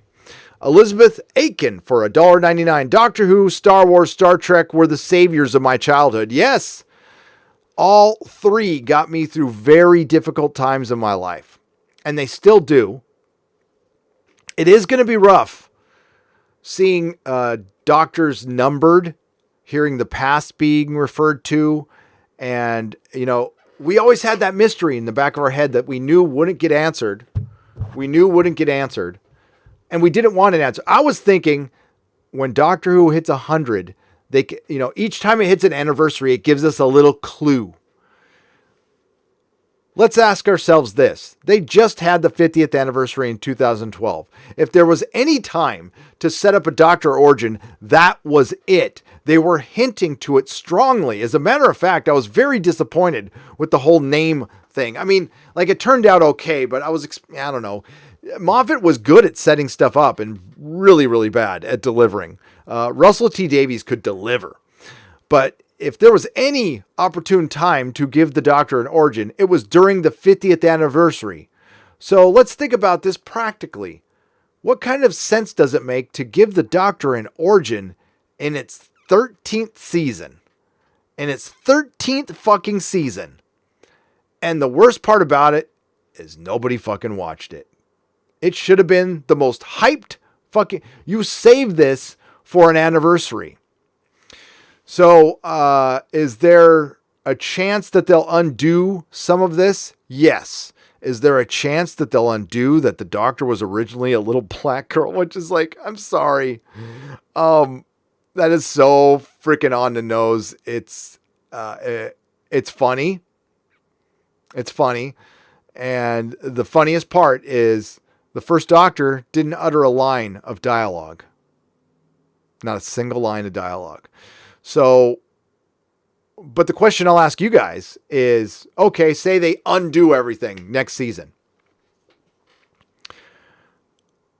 Does it make it okay? Do you think the BBC will not be woke from there on out? I mean, it would have to be, like I said, a major philosophical change at the BBC. Like, they would have to come out and apologize to the fandom. Like, we're sorry we did this. We'll change it. Which would go a long way to rebuilding your fan base and keeping your IP alive. The BBC is in denial right now. See, I mean, that's the thing, is they think that they are still in the right. They think that this will turn around. They're already having marketing meetings, and they've already had their meetings, and Chibnall has already rationalized all of this in his head. I guarantee you they've sat down and go, well, this is just a bump in the road. We'll turn things around next season. This is still a holdover from last season. This is the racists and the sexists on YouTube ruining their entertainment. This is actually good, but those YouTubers describing our stories that people already watched are ruining it for people. My stories are actually good. They actually think that. This is what they think. I'm not even, sorry, Tim Pool, there's no hyperbole. This is what they say. This is what critics say. Somehow I'm ruining the story that happened that I had no involvement in whatsoever other than watching it and reviewing it. And Critical Drinker ruined it, and Oz ruined it, and Clownfish TV ruined it, and Bulls Trek ruined it, and Noel ruined it. We all ruined it. It was actually good. And those things we pointed out, those were actually good things. It's ridiculous. I've never watched Doctor Who, but as a Star Wars fan, I feel your pain. To the British fans, I have but one piece of advice. Communicate by whatever means deemed appropriate to Parliament. Abolish the TV license, says Wayward Astronaut for $20. I abolish the TV license. Sack the BBC. Sack the effing BBC. You supported them for decades. Some of you out there, for 3-4 decades, you supported this show. You gave them tons of money, tons of your time, which is way more important. You helped them market this show. And this is how they treat you. That canon doesn't matter. It'll take a long time to build up a franchise, says Lee Anthony Daniels for $1.99. You will never see a franchise built up like this ever again. Ever again. The last franchise was probably Harry Potter.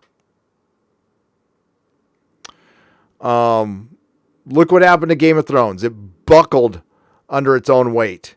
The Witcher, I don't know if it'll be a franchise. It'll be a hit show. We're talking franchise. We're talking, it goes beyond just movies or a TV show. It goes into books, action figures.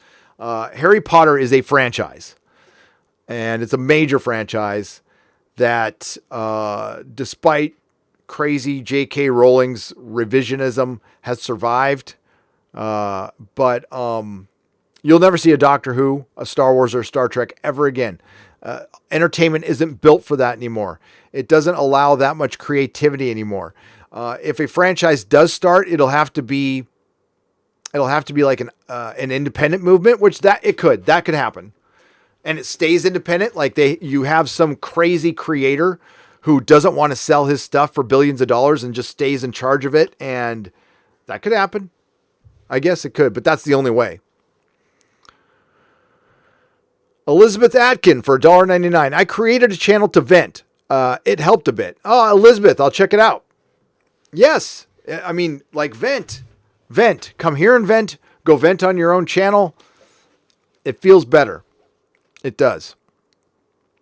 Interaction is a beautiful thing. Did I ever think 10 years ago that I would be spending my time chit-chatting away with people around the world? No. This is amazing. I'll never forget that day. When I had a rough life. So I got in a lot of trouble and I went away for a little while. When I came back, a thing called the internet existed. So when I went into the bad place, the internet did not exist. And when I came out, the internet existed. It blew my mind and I realized the world was changing. We could connect with each other. And I still didn't see like this happening. This is crazy. Jodie Whittaker, I thought it was a gag, says it all. Is that what her quote is? 200 Watt Studio? I wouldn't be surprised. For $2. I could tell you where I'd like to put the gag.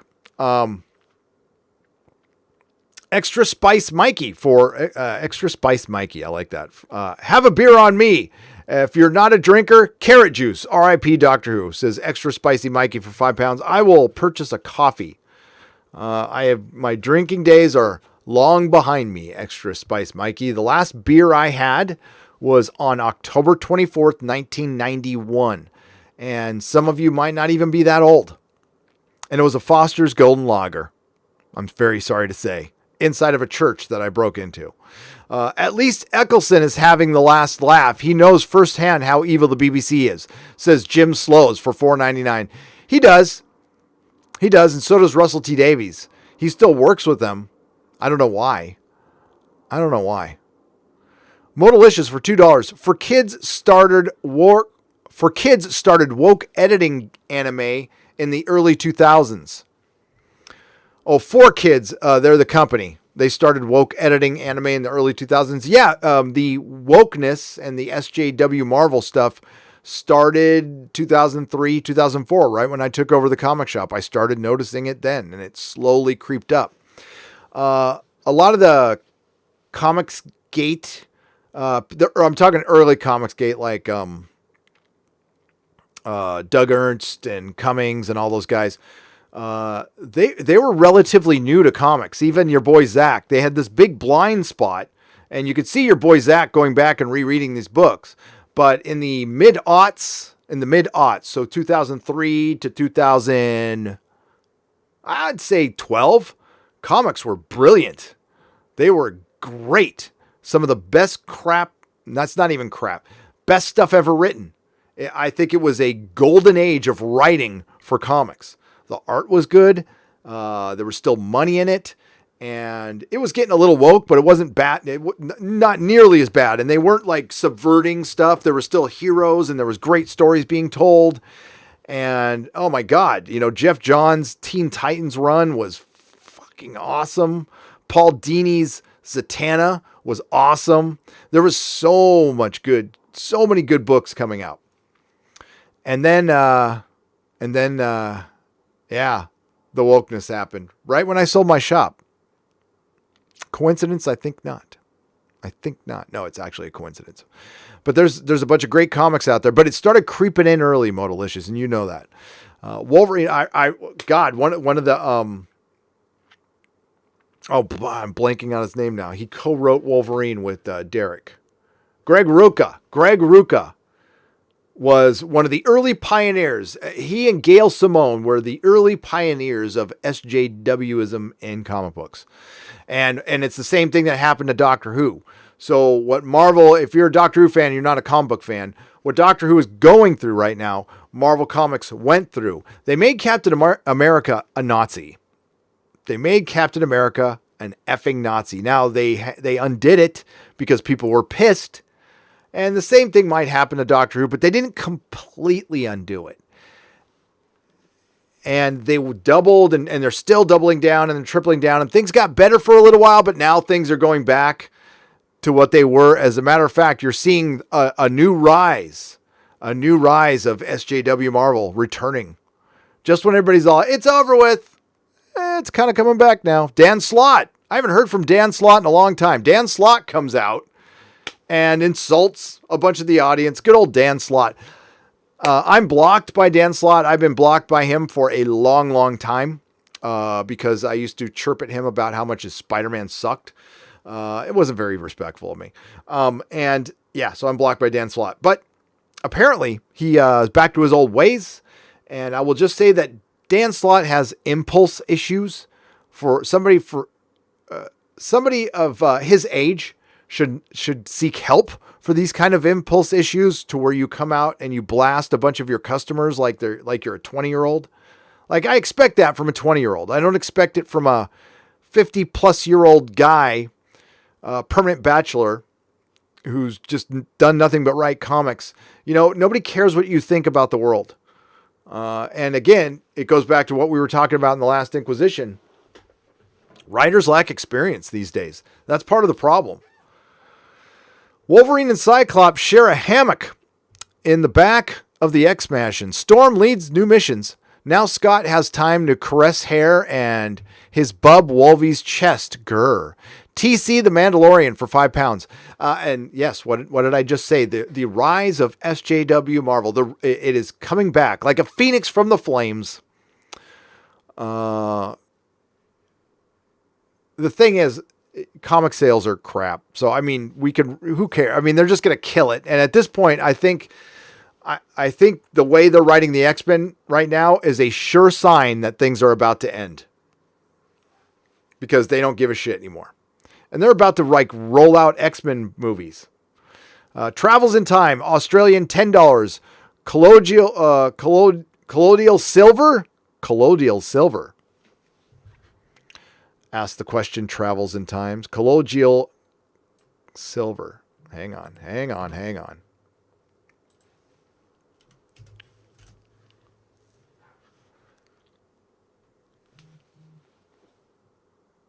Is a mixture of substance of microscopy dispense, including a solid particle suspend throughout another substance.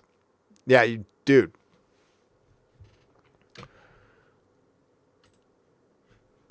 Yes, chemistry. Again, way too smart for me. Thank you for the super chat, though. 200 Watt Studio for $2.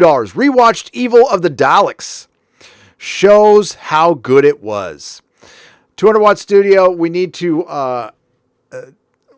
I don't know, man. I haven't been able to watch any of the classic Q yet as a palate cleanser because I haven't had time. But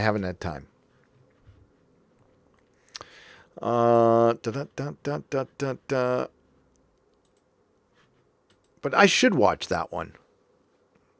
I wonder if I have that. I'll have to check and see if I have that. I don't know.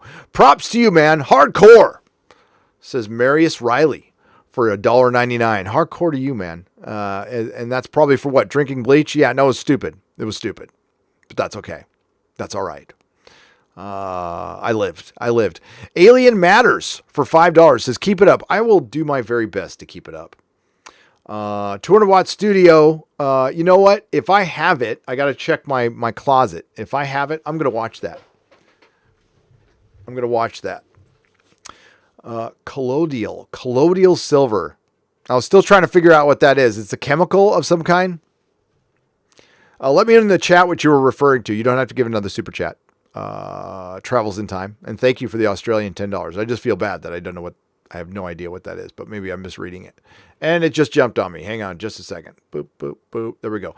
Marius Riley for $9.99. Moffat and Chibnall wrote the first Doctor badly because old white man. Yeah, I'm sorry. I like Stephen Moffat. I do. But F Stephen Moffat in seasons 9 and 10 and Twice Upon a Time. F Stephen Moffat. It was just as bad. He opened the door for the Chibnall era. He laid down the foundation because he wanted to be a company guy. And I know for a fact the BBC laid down those rules because his writing is nothing like it was before. His writing is atrocious in the later seasons of Doctor Who. And the only thing that carried it was Peter Capaldi's gravitas, his panache, his charisma. But the words, there's Peter. I own it on Blu-ray. I don't think I'll watch half the episode. I don't think I'll watch most of the episodes. I just own it to own it. You know who I'm having a lot more respect for these days, though, is Matt Smith. I miss Matt Smith. I do. I see Arthur and the Knights, but no coconuts. Why? Well, Andreas, because the coconuts are right here. See? You can't see that? Hang on. He's got the back. I don't have, hang on. It's right next to the skull. What you're missing is Sir Lancelot. Sir Lancelot is still in a box behind me. I haven't taken that out, but the coconuts are right there. There's Terry Gilliam right there.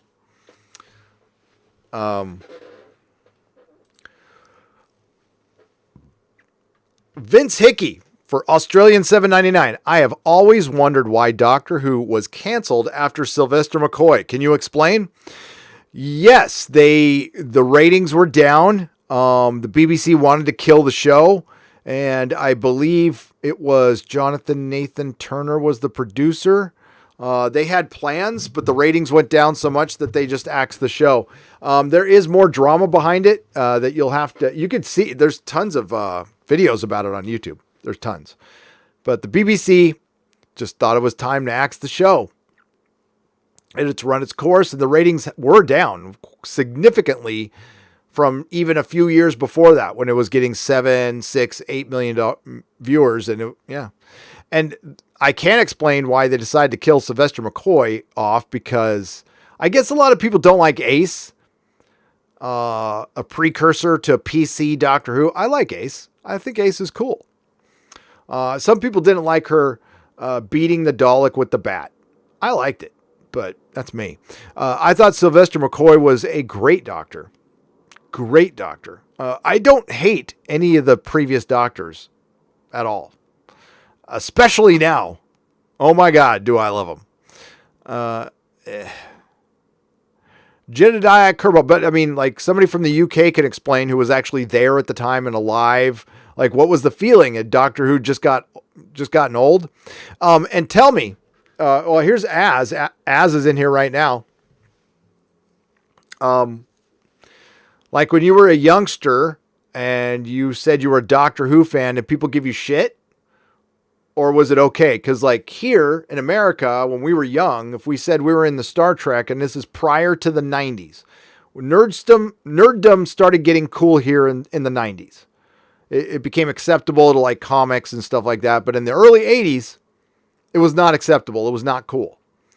But we didn't care. But we would get shit. I mean, Doug, my friend Doug is in the chat. We used to get called space cadets. We used to get called the worst shit because we liked Star Trek and Hitchhiker and comic books. And we didn't give a fuck. And it's not even a choice at this point. Like, I was born a nerd. You guys were born nerds. R.I.P. for Doctor Who and Star Trek Picard, says John Murdoch for $20. Exactly. Do you still care about Agents of S.H.I.E.L.D., says Jedediah Kerbal for £1.99. I do not. Could care less about that show. After season 2, I thought season 2 was a good lead-in to Winter Soldier, and then the Ike Perlmutter, Kevin Feige battle began, and it went to shit. But I liked it in the beginning. I did. R.I.P. Dr. Who STP for $20. Thank you very much. I appreciate that. Son of the Wolf for $12. The name Jodie in the Army is a slang term we use for a guy who bangs your wife while you're deployed. I knew I didn't like Whitaker for a reason. Jodie. Oh, you know what that's called in prison? Sancho. Your Highness was Sancho right now. Jack Oshcraft for $5. Gary, we already discussed you coming on Expedition Truth Radio by email. You agreed to that date. LOL, check your email again. Yeah, Jack, did I agree to that date? I'm sure I did. Then I'll make it if I agreed to the date. No problem. I don't, hang on. Well, I'll do that. I'm not going to do this live on the air, Jack. But I will check it out. Are you sure it was me? Did I agree? Did I say, yeah, I'll be on the 26th at a date and time? Or was it somebody representing me? But yeah, I'll be there. Don't worry about it. I'll be there. It can't contradict with my show, which is on Thursday, which is the Exozone, which I'm sure will be fine, Jack. So we'll work it out. But let's not work it out here on a live stream. Why don't you shoot me an email?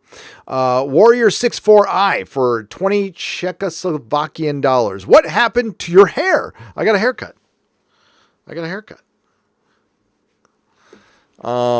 get haircuts once in a while because it gets really long.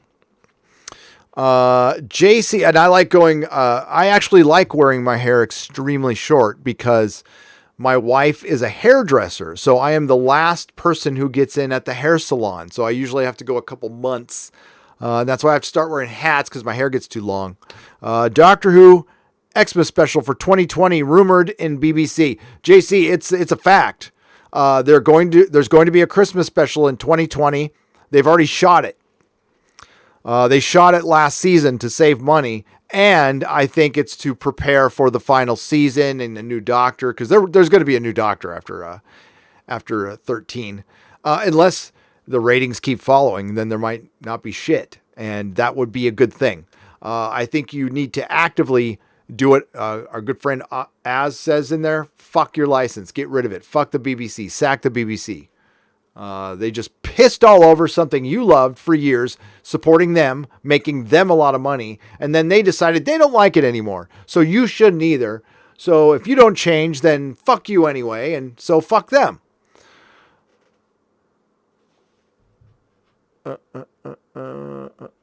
Keith Gardick for $20. Pim Tool is a vapid political analyst, and Chibnall has converted to the religion of peace. Says Keith Gardick for $20. Yeah, Tim. I don't know Tim. I just check out his videos once in a while. Doctor Who Christmas special. Oh, I already read that one. JC, thanks for the $2. And Keith, thank you for the $20. I will try not to be a vapid analyst. Lee Anthony Davis for $1.09 or £1.99. I apologize for my choice of words on your show. Why? You don't have to apologize. What? No, did I make it sound like you need to apologize for something? Absolutely not. It takes a long time to build up a franchise. I'm just going back over your last. No. If I made you feel like you need to apologize, sir, you do not ever. Thank you for the super chat. Yeah, no need to apologize. Thank you again, Lee. I appreciate you. I appreciate you all. Dragon Balls 1989 it's Dragon Balls GT 1989 for $2. Audible, get Stormlight Archive anime sub greater than dub. Oh, I agree with sub greater than dub on everything. I'm about that on everything. Foreign films, anime, I'll read it. It's all good. I'll check it out. Warrior 6-4. Now on Audible, I'm going to need the dub. You know what I'm saying? Because I don't understand other languages. I barely understand English. Barely. Warrior 64I for 50 Czechoslovakian dollars. How cool would it be if the Doctor fell into another universe between Tiuat and season 11, between TUAT and season 11, making the alternate Gallifrey with alternate history? I don't think, no, for one, if this now they left that door open, that portal that they found the Doctor was obviously the same portal that Gallifrey came through. So it's obvious. Could they use a get out of jail free and make it an alternate universe? Sure. They did hint to that in Spyfall, that there's multiple Earths. So yeah, there's still questions to be answered, and maybe they'll do each Doctor's from a different universe or so. I don't know. If you want to fix this, you say Jodie's from an alternate universe and she has no connection to the William Hartnell Doctor at all. That's how you fix it. You know how you fix Star Trek Discovery? You put it in the Kelvin timeline. That's it. Then it's fixed. It can suck all it wants over there. I no longer have a problem with it. Star Trek Picard, same thing. San Francis for $5 Canadian. Trans retcon it. Get Janeway to travel back in time. Yeah, trans retcon it. Get Janeway to travel back in time. Sorry, I invoked Janeway yesterday, but I went back to watching Voyager. Voyager needs more praise. San Francis, yeah, I don't hate Voyager. I like Voyager. Voyager's, like I said, Shakespeare compared to the shit we're getting. Thank you for the Canadian $5. Red for $1.99. Top Gear is dead. So the new hosts, they look bland. They look bland as hell. So yeah, Top Gear is bad. Watch the Grand Tour. Cracklin for $9.99. Someone needs to create a picture of you and DC standing proudly next to each other at the edge of a cliff. going Gelogia. And each Inquisition, there could be something different being Gelogia'd on. I could probably, like an animation, like okay, so what you do is something you could animate the P, right? And you could put something new at the bottom. Yeah, we can do that. Maybe Syndek can do that. Syndek has done some good stuff for us already.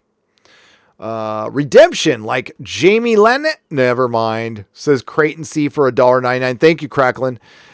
Jamie Lannister is on kind of a redemption arc in the books, but not in the show. No, that was called regression of character.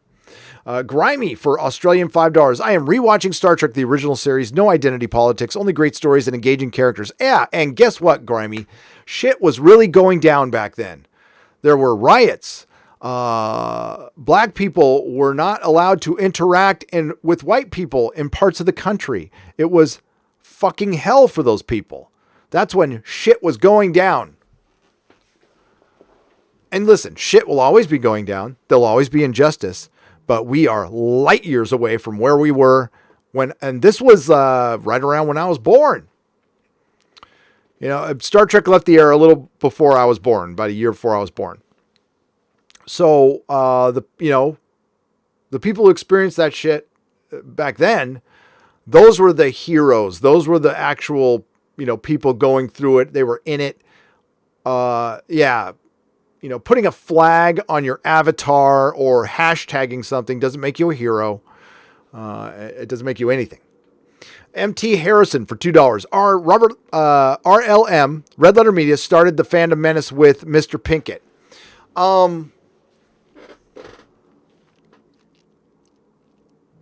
I would agree with that, MT Harrison. Now the Fandom Menace, hashtag, that's Fandom Menace 2.0, because you're not wrong, MT Harrison.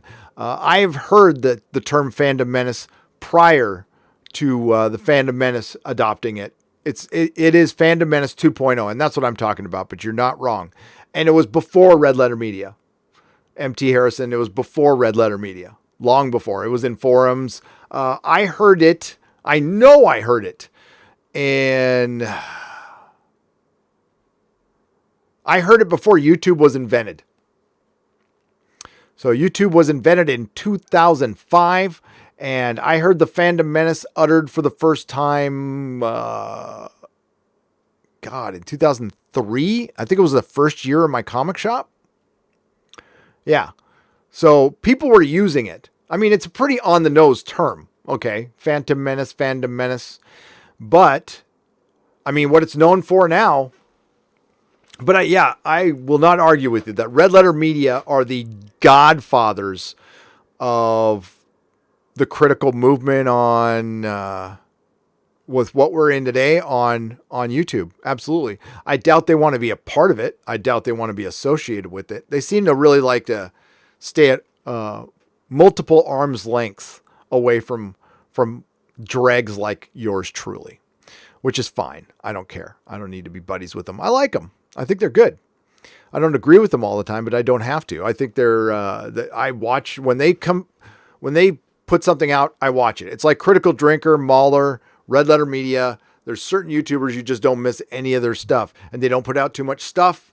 It's a sweet spot. Something I can aspire to. But like definitely, I would say they're top 3 YouTubers for me, just for me, out of my subs. John Ellis Bush for $4.99. £4.99. I tried to watch Star Wars Episode 4 for the first time since The Last Jedi. Turned it off after 20 minutes. God knows if I'll ever be able to watch Doctor Who again. I doubt it. I haven't tried yet. I can't watch Empire Strikes Back, but I'll be honest with you with the Star Wars stuff. There's only so many times you can listen to Stairway to Heaven. There's only so many times you can listen to The Wall. There's only so many times you can listen to your entire Pink Floyd collection, which I own. I own everything Pink Floyd. Every bootleg, every possible thing you can imagine Pink Floyd I own. And I had listened to it for decades. And I can't listen to it anymore. I just can't. Somebody was kind enough to send me David Gilmour live at Pompeii, and that's the first time I listened to anything Pink Floyd related in 7 years. And I used to listen to Pink Floyd every day for like 2 decades. I love Pink Floyd. Love them. And I still love them. But it's just, there's a time where you're done. Star Wars was 2.5 really great movies. All-time classic, all-timers. And then a bunch of other stuff. I'd say I can't speak for the video games, but the comics from Dark Horse and Marvel were great. Early Marvel, not in this shit now. The Zahn books, very, very good stuff. But there's a lot more bad than good, unfortunately.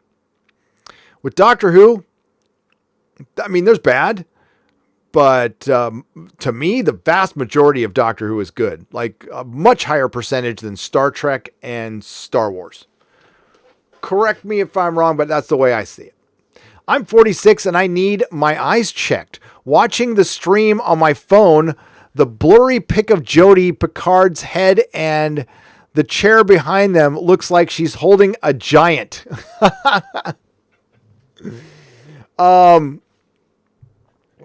Yeah, maybe you need your eyes checked. You're watching it on your phone. That's why. The blurry pic of Jodie, Picard's head, and the chair makes it look like she is holding a giant.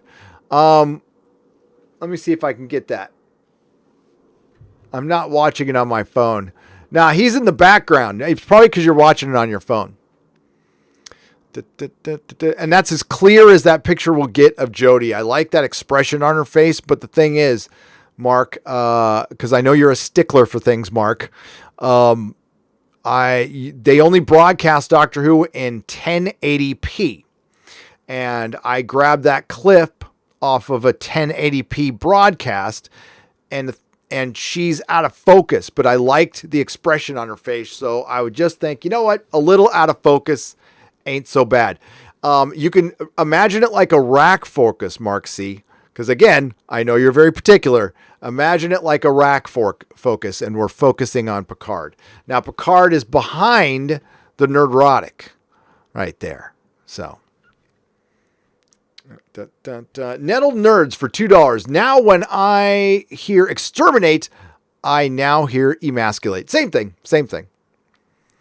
But Mark, my eyes are jacked, so I can't judge distance or anything. I'm lucky I can see through these things. Yeah, these glasses aren't ironic or anything. I need them. I need them this big too. The BBC is run by shape-shifting reptilians, says Darbo Doodoo Bunky for $3. David Icke would agree with you. Thank you, Nettle Nerds. Yes, emasculate.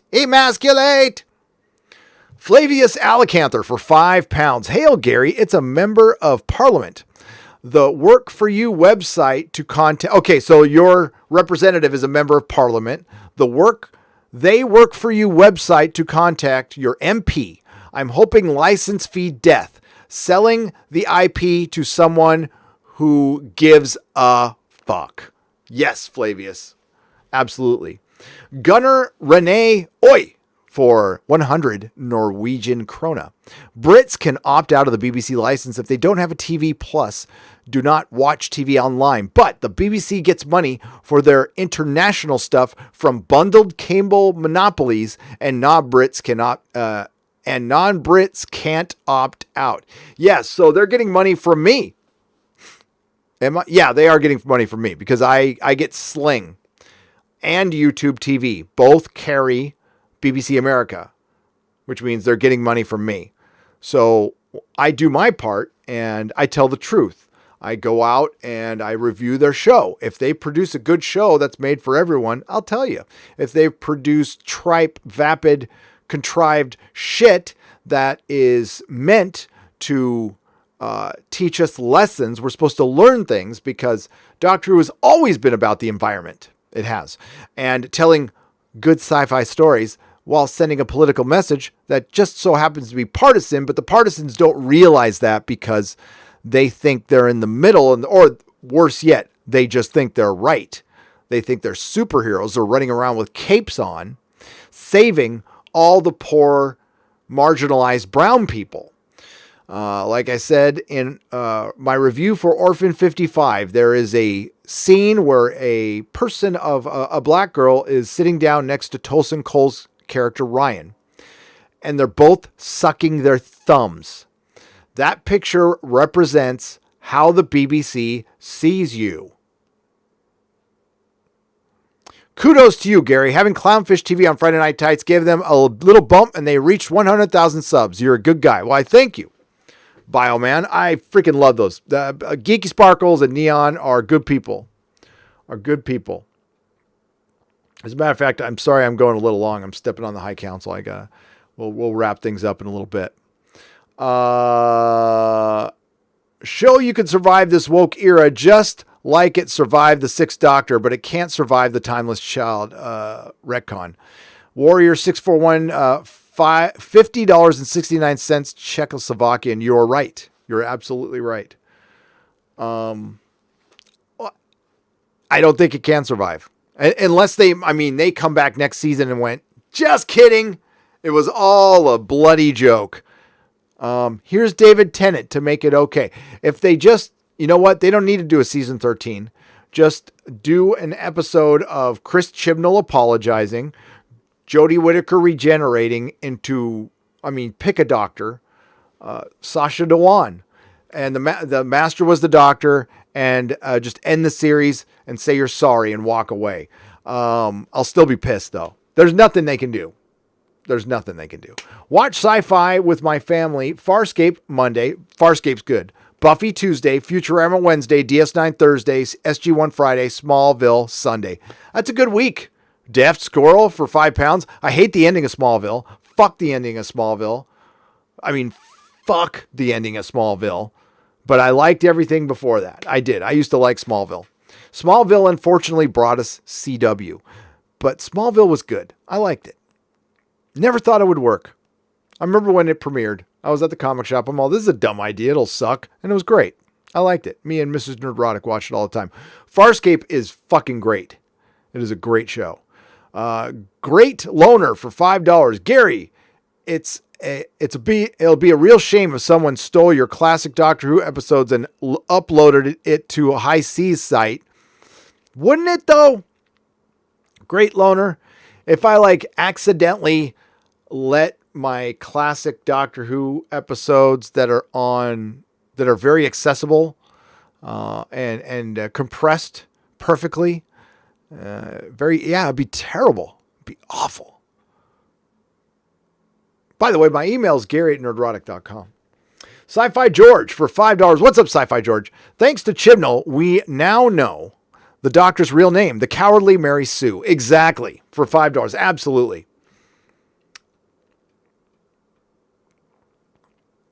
Oh boy, it jumped on me again. Darth Mortis for $5. So having owned a comic shop, what's your most expensive and most cherished comic? Those are two different things. Darth Mortis. Two different things. Amazing Fantasy 15 in fine condition is probably my most valuable comic. That or my Batman #1, which is in fine condition. My favorite comic book. My first. It's probably worth $5. Marvel Team Up 42, The Amazing Spider-Man and Vision.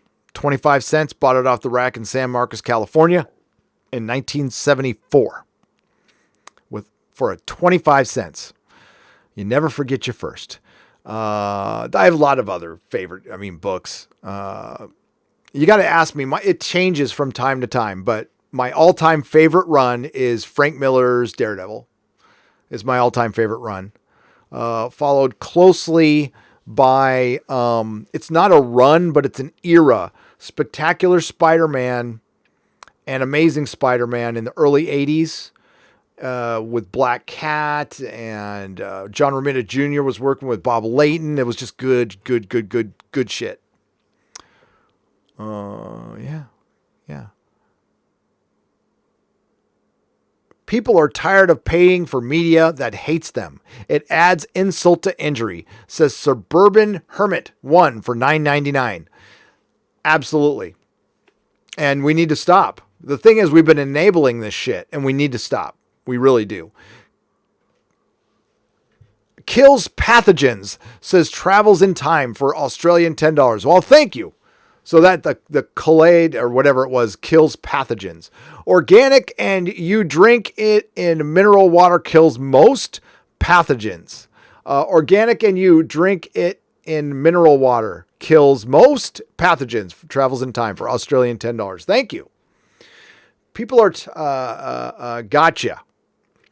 Could a source accurate HBO series for Transmetropolitan actually exist in woke times? Imagine the outrage over the filthy assistant. Love your Doctor Who vids. The master lied. Joe Martin is the Volyard. LOL. Maybe Oz Baxter Incorporated. They did kind of give you some visual hints to that, but I don't think people are going to care. Nobody watched. Thank you for the $10. No. I actually know something about that. Transmetropolitan.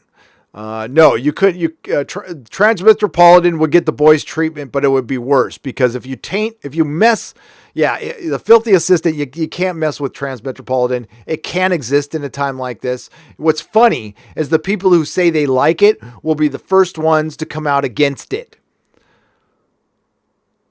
So SJWs will be the first ones to come out against Transmetropolitan after saying they like it. Thank you, Oz Baxter Incorporated. Gary, did you read the interview with IndieWire? Shaban and Jonathan Del Arco talk about how you can never go home again. There is no going back. Captain Spire for $5. I wouldn't be surprised because that's right in line with what they're doing with Picard, Captain Spire. Yeah, they believe that. You don't have to go back home again, but you need to have the spirit. See, you're not the thing you were before if you don't have the spirit. This isn't Star Trek. There's no Star Trek at its heart or its base or its foundation. Shaban doesn't know how to fucking write TV. He's a novelist. Okay. Go look at his TV pedigree. It's shit. It's absolute shit. Boy ain't winning any Hugos. Okay. And like, he's really good in his wheelhouse. Science fiction is not his wheelhouse. It's absolutely awful. All of his stuff has to be based on something or autobiographical. Go look at all his past work. He is not a science fiction writer at all. Nowhere near it. Just because you wrote something based on comic books doesn't mean you can write fucking Star Trek. Hell no. Modelicious for $2. The first blow-up doll doctor played by Jodie Sancho. Yes. Speaking of which, I got to bring my inflatable Dalek up. I promised that. Thank you, Modelicious. Andrew Gordon for $4.99. So sad to see. Been watching since I was 5 years old. 16 years of fandom. How now good for naught. Thanks, Jody. P.S. Tennant did it best. He did, Andrew. Yeah, I'm sorry. For $4.99. Oz Baxter for $10. Why was Peter Capaldi in my opinion, the most talented dramatic actor cast in the role? Wasted on Moffat's Hangover era. Much like not knowing what potential Colin Baker could have had, I weep for 12's era. Yeah, you should. It's a long story, but I'll try to make it quick. The regime changed at the BBC, which was the precursor to what we're getting now. Peter Moffat at the time was also getting ruined by a couple of blue check marks on Twitter calling him sexist, and he's super thin-skinned, and it got into his head, and he just decided to write safe. So that's what screwed up Capaldi's era. I would say he was the best dramatic actor, but I still say the best dramatic performance was Eccleston. Now, Capaldi had some stuff. There's people who argue with me on that, and that's fine. I wish we could go back to those debates, to be honest with you. Dragon Ball Z GT 1989 for $5. Stormlight Archive is epic. Characters' power is tied to them growing as a person. Audible voice actor also has the best voice for the Stormfather. I will check it out. That sounds brilliant. I love a good audio book. Thank you for helping us through the dark times. Hashtag RIP Doctor Who. Jack, McKinstry. Sorry, Jack. Thank you. You're helping me. Thank you for the £4.99. Cracklin for $1.99. Waiting for drool to leak from Jodie's open mouth. Yeah, but see, she's not human, so she doesn't have any moisture in there. Nah, that's mean. I'm sorry. I take that back. She should just learn to emote a little better. Wanted to pop in and support the channel. Thanks, G. Ashley Harmon, thank you so much. It's nice to see you, Ashley, and your smiling face and your avatar. Thank you for the $1.99. Red for £4.99. Watch all of these franchises hire Dan and Dave so everybody can kind of forget what happened, right? I kind of forgot. Danny kind of forgot about the Iron Fleet, even though she was told about it in the previous episode. Andrew Goff for £2. Thank you for the donation, Andrew. I appreciate it. Robert Levito for $5. Hey, Gary, looking forward to listening to you while cruising the interstate tonight. Keep up the good work and greetings from the Midwest. Oh, cool. So you're driving. Well, let me recommend, because I'm about to leave. But Robert, go over to Nerdrotic Live, because that's where all of my live streams go. I'm about to post part 2 of the Inquisition if you missed it. And that's like 5 hours. So that'll get you through any drive. I posted part 1 up there. Part 2 is going to get posted, and then I'll post this. Like your thumbnail. Want soy with that latte? Oh, yes. Richard Gray, thank you for the $1.99. Soy latte. Make it soy #1. What's the best way to get most perks? Oh, YouTube or Patreon? Tristan White for £2.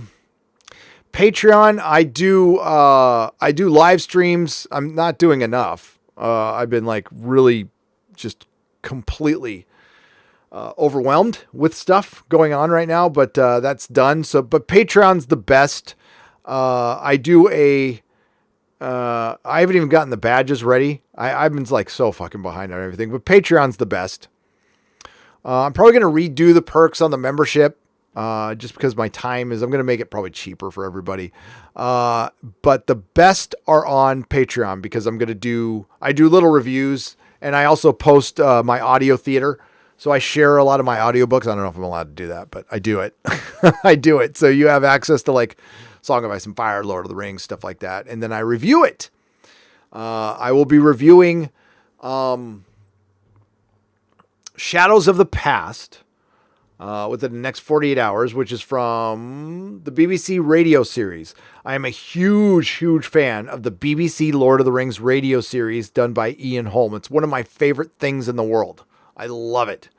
I think it's so well done. And I'm going to review it. I don't know if anybody's even done that on YouTube. I'm sure, but yeah, I'm going to review it. So you get early access on Patreon. It stays up for a month, and then I put it on Nerdrotic Live. Raymond Cuddle, thank you for the $2. And Tristan White, thank you for the interest for the £2. Just being here is good. Just subscribing, hanging out. I appreciate your guys' time. Anything. Think we'll ever get an animated adaptation of The Long Halloween or Death in the Family? Brian Snell for $5. Yes, we will eventually, but I think they're holding off on it because I think they might want to adapt that into film. I'm surprised they haven't done it already, to be honest with you. Long Halloween is brilliant. So is Death in the Family. I liked it too. Robert Levito for $2. 5 hours is about half of my drive in a semi, LOL. All right, Robert, I will post that for you. It'll be up in an hour. Okay. It's a good show. Me and, the only reason it wasn't on Nerdrotic Live sooner is because YouTube wouldn't let me download it for a day. And I wasn't going to screen record 6 hours of live stream. So, all right. So I'm going to check out if I missed anybody's super chat, I will make up for it tomorrow. I will be live tomorrow at 11 a.m. Pacific time for Brits. And we're going to continue the conversation. There's more to talk about, and apologies to the High Council. I went an hour into their show, and I didn't mean to do that, but I had the live stream today. So, they don't talk about Doctor Who. We were talking about Doctor Who. So go over to the High Council. I don't know. I think it's on Jeff's channel, World Class Bullshitters, and I think Clownfish TV's on there. And tell them I sent you, and have a wonderful, wonderful night. And thank you for all the super chats. Thank you to the Modrotics. Thank you to all the new members. Noel, have a great night, buddy. And according to Christy, and thanks for letting me use your footage of my video. And Chris Persia, thank you so much. Who else is here? Do we have anybody else? If I missed any other Modrotics, you know I love you guys. I love you guys. And remember, not all who wander are lost.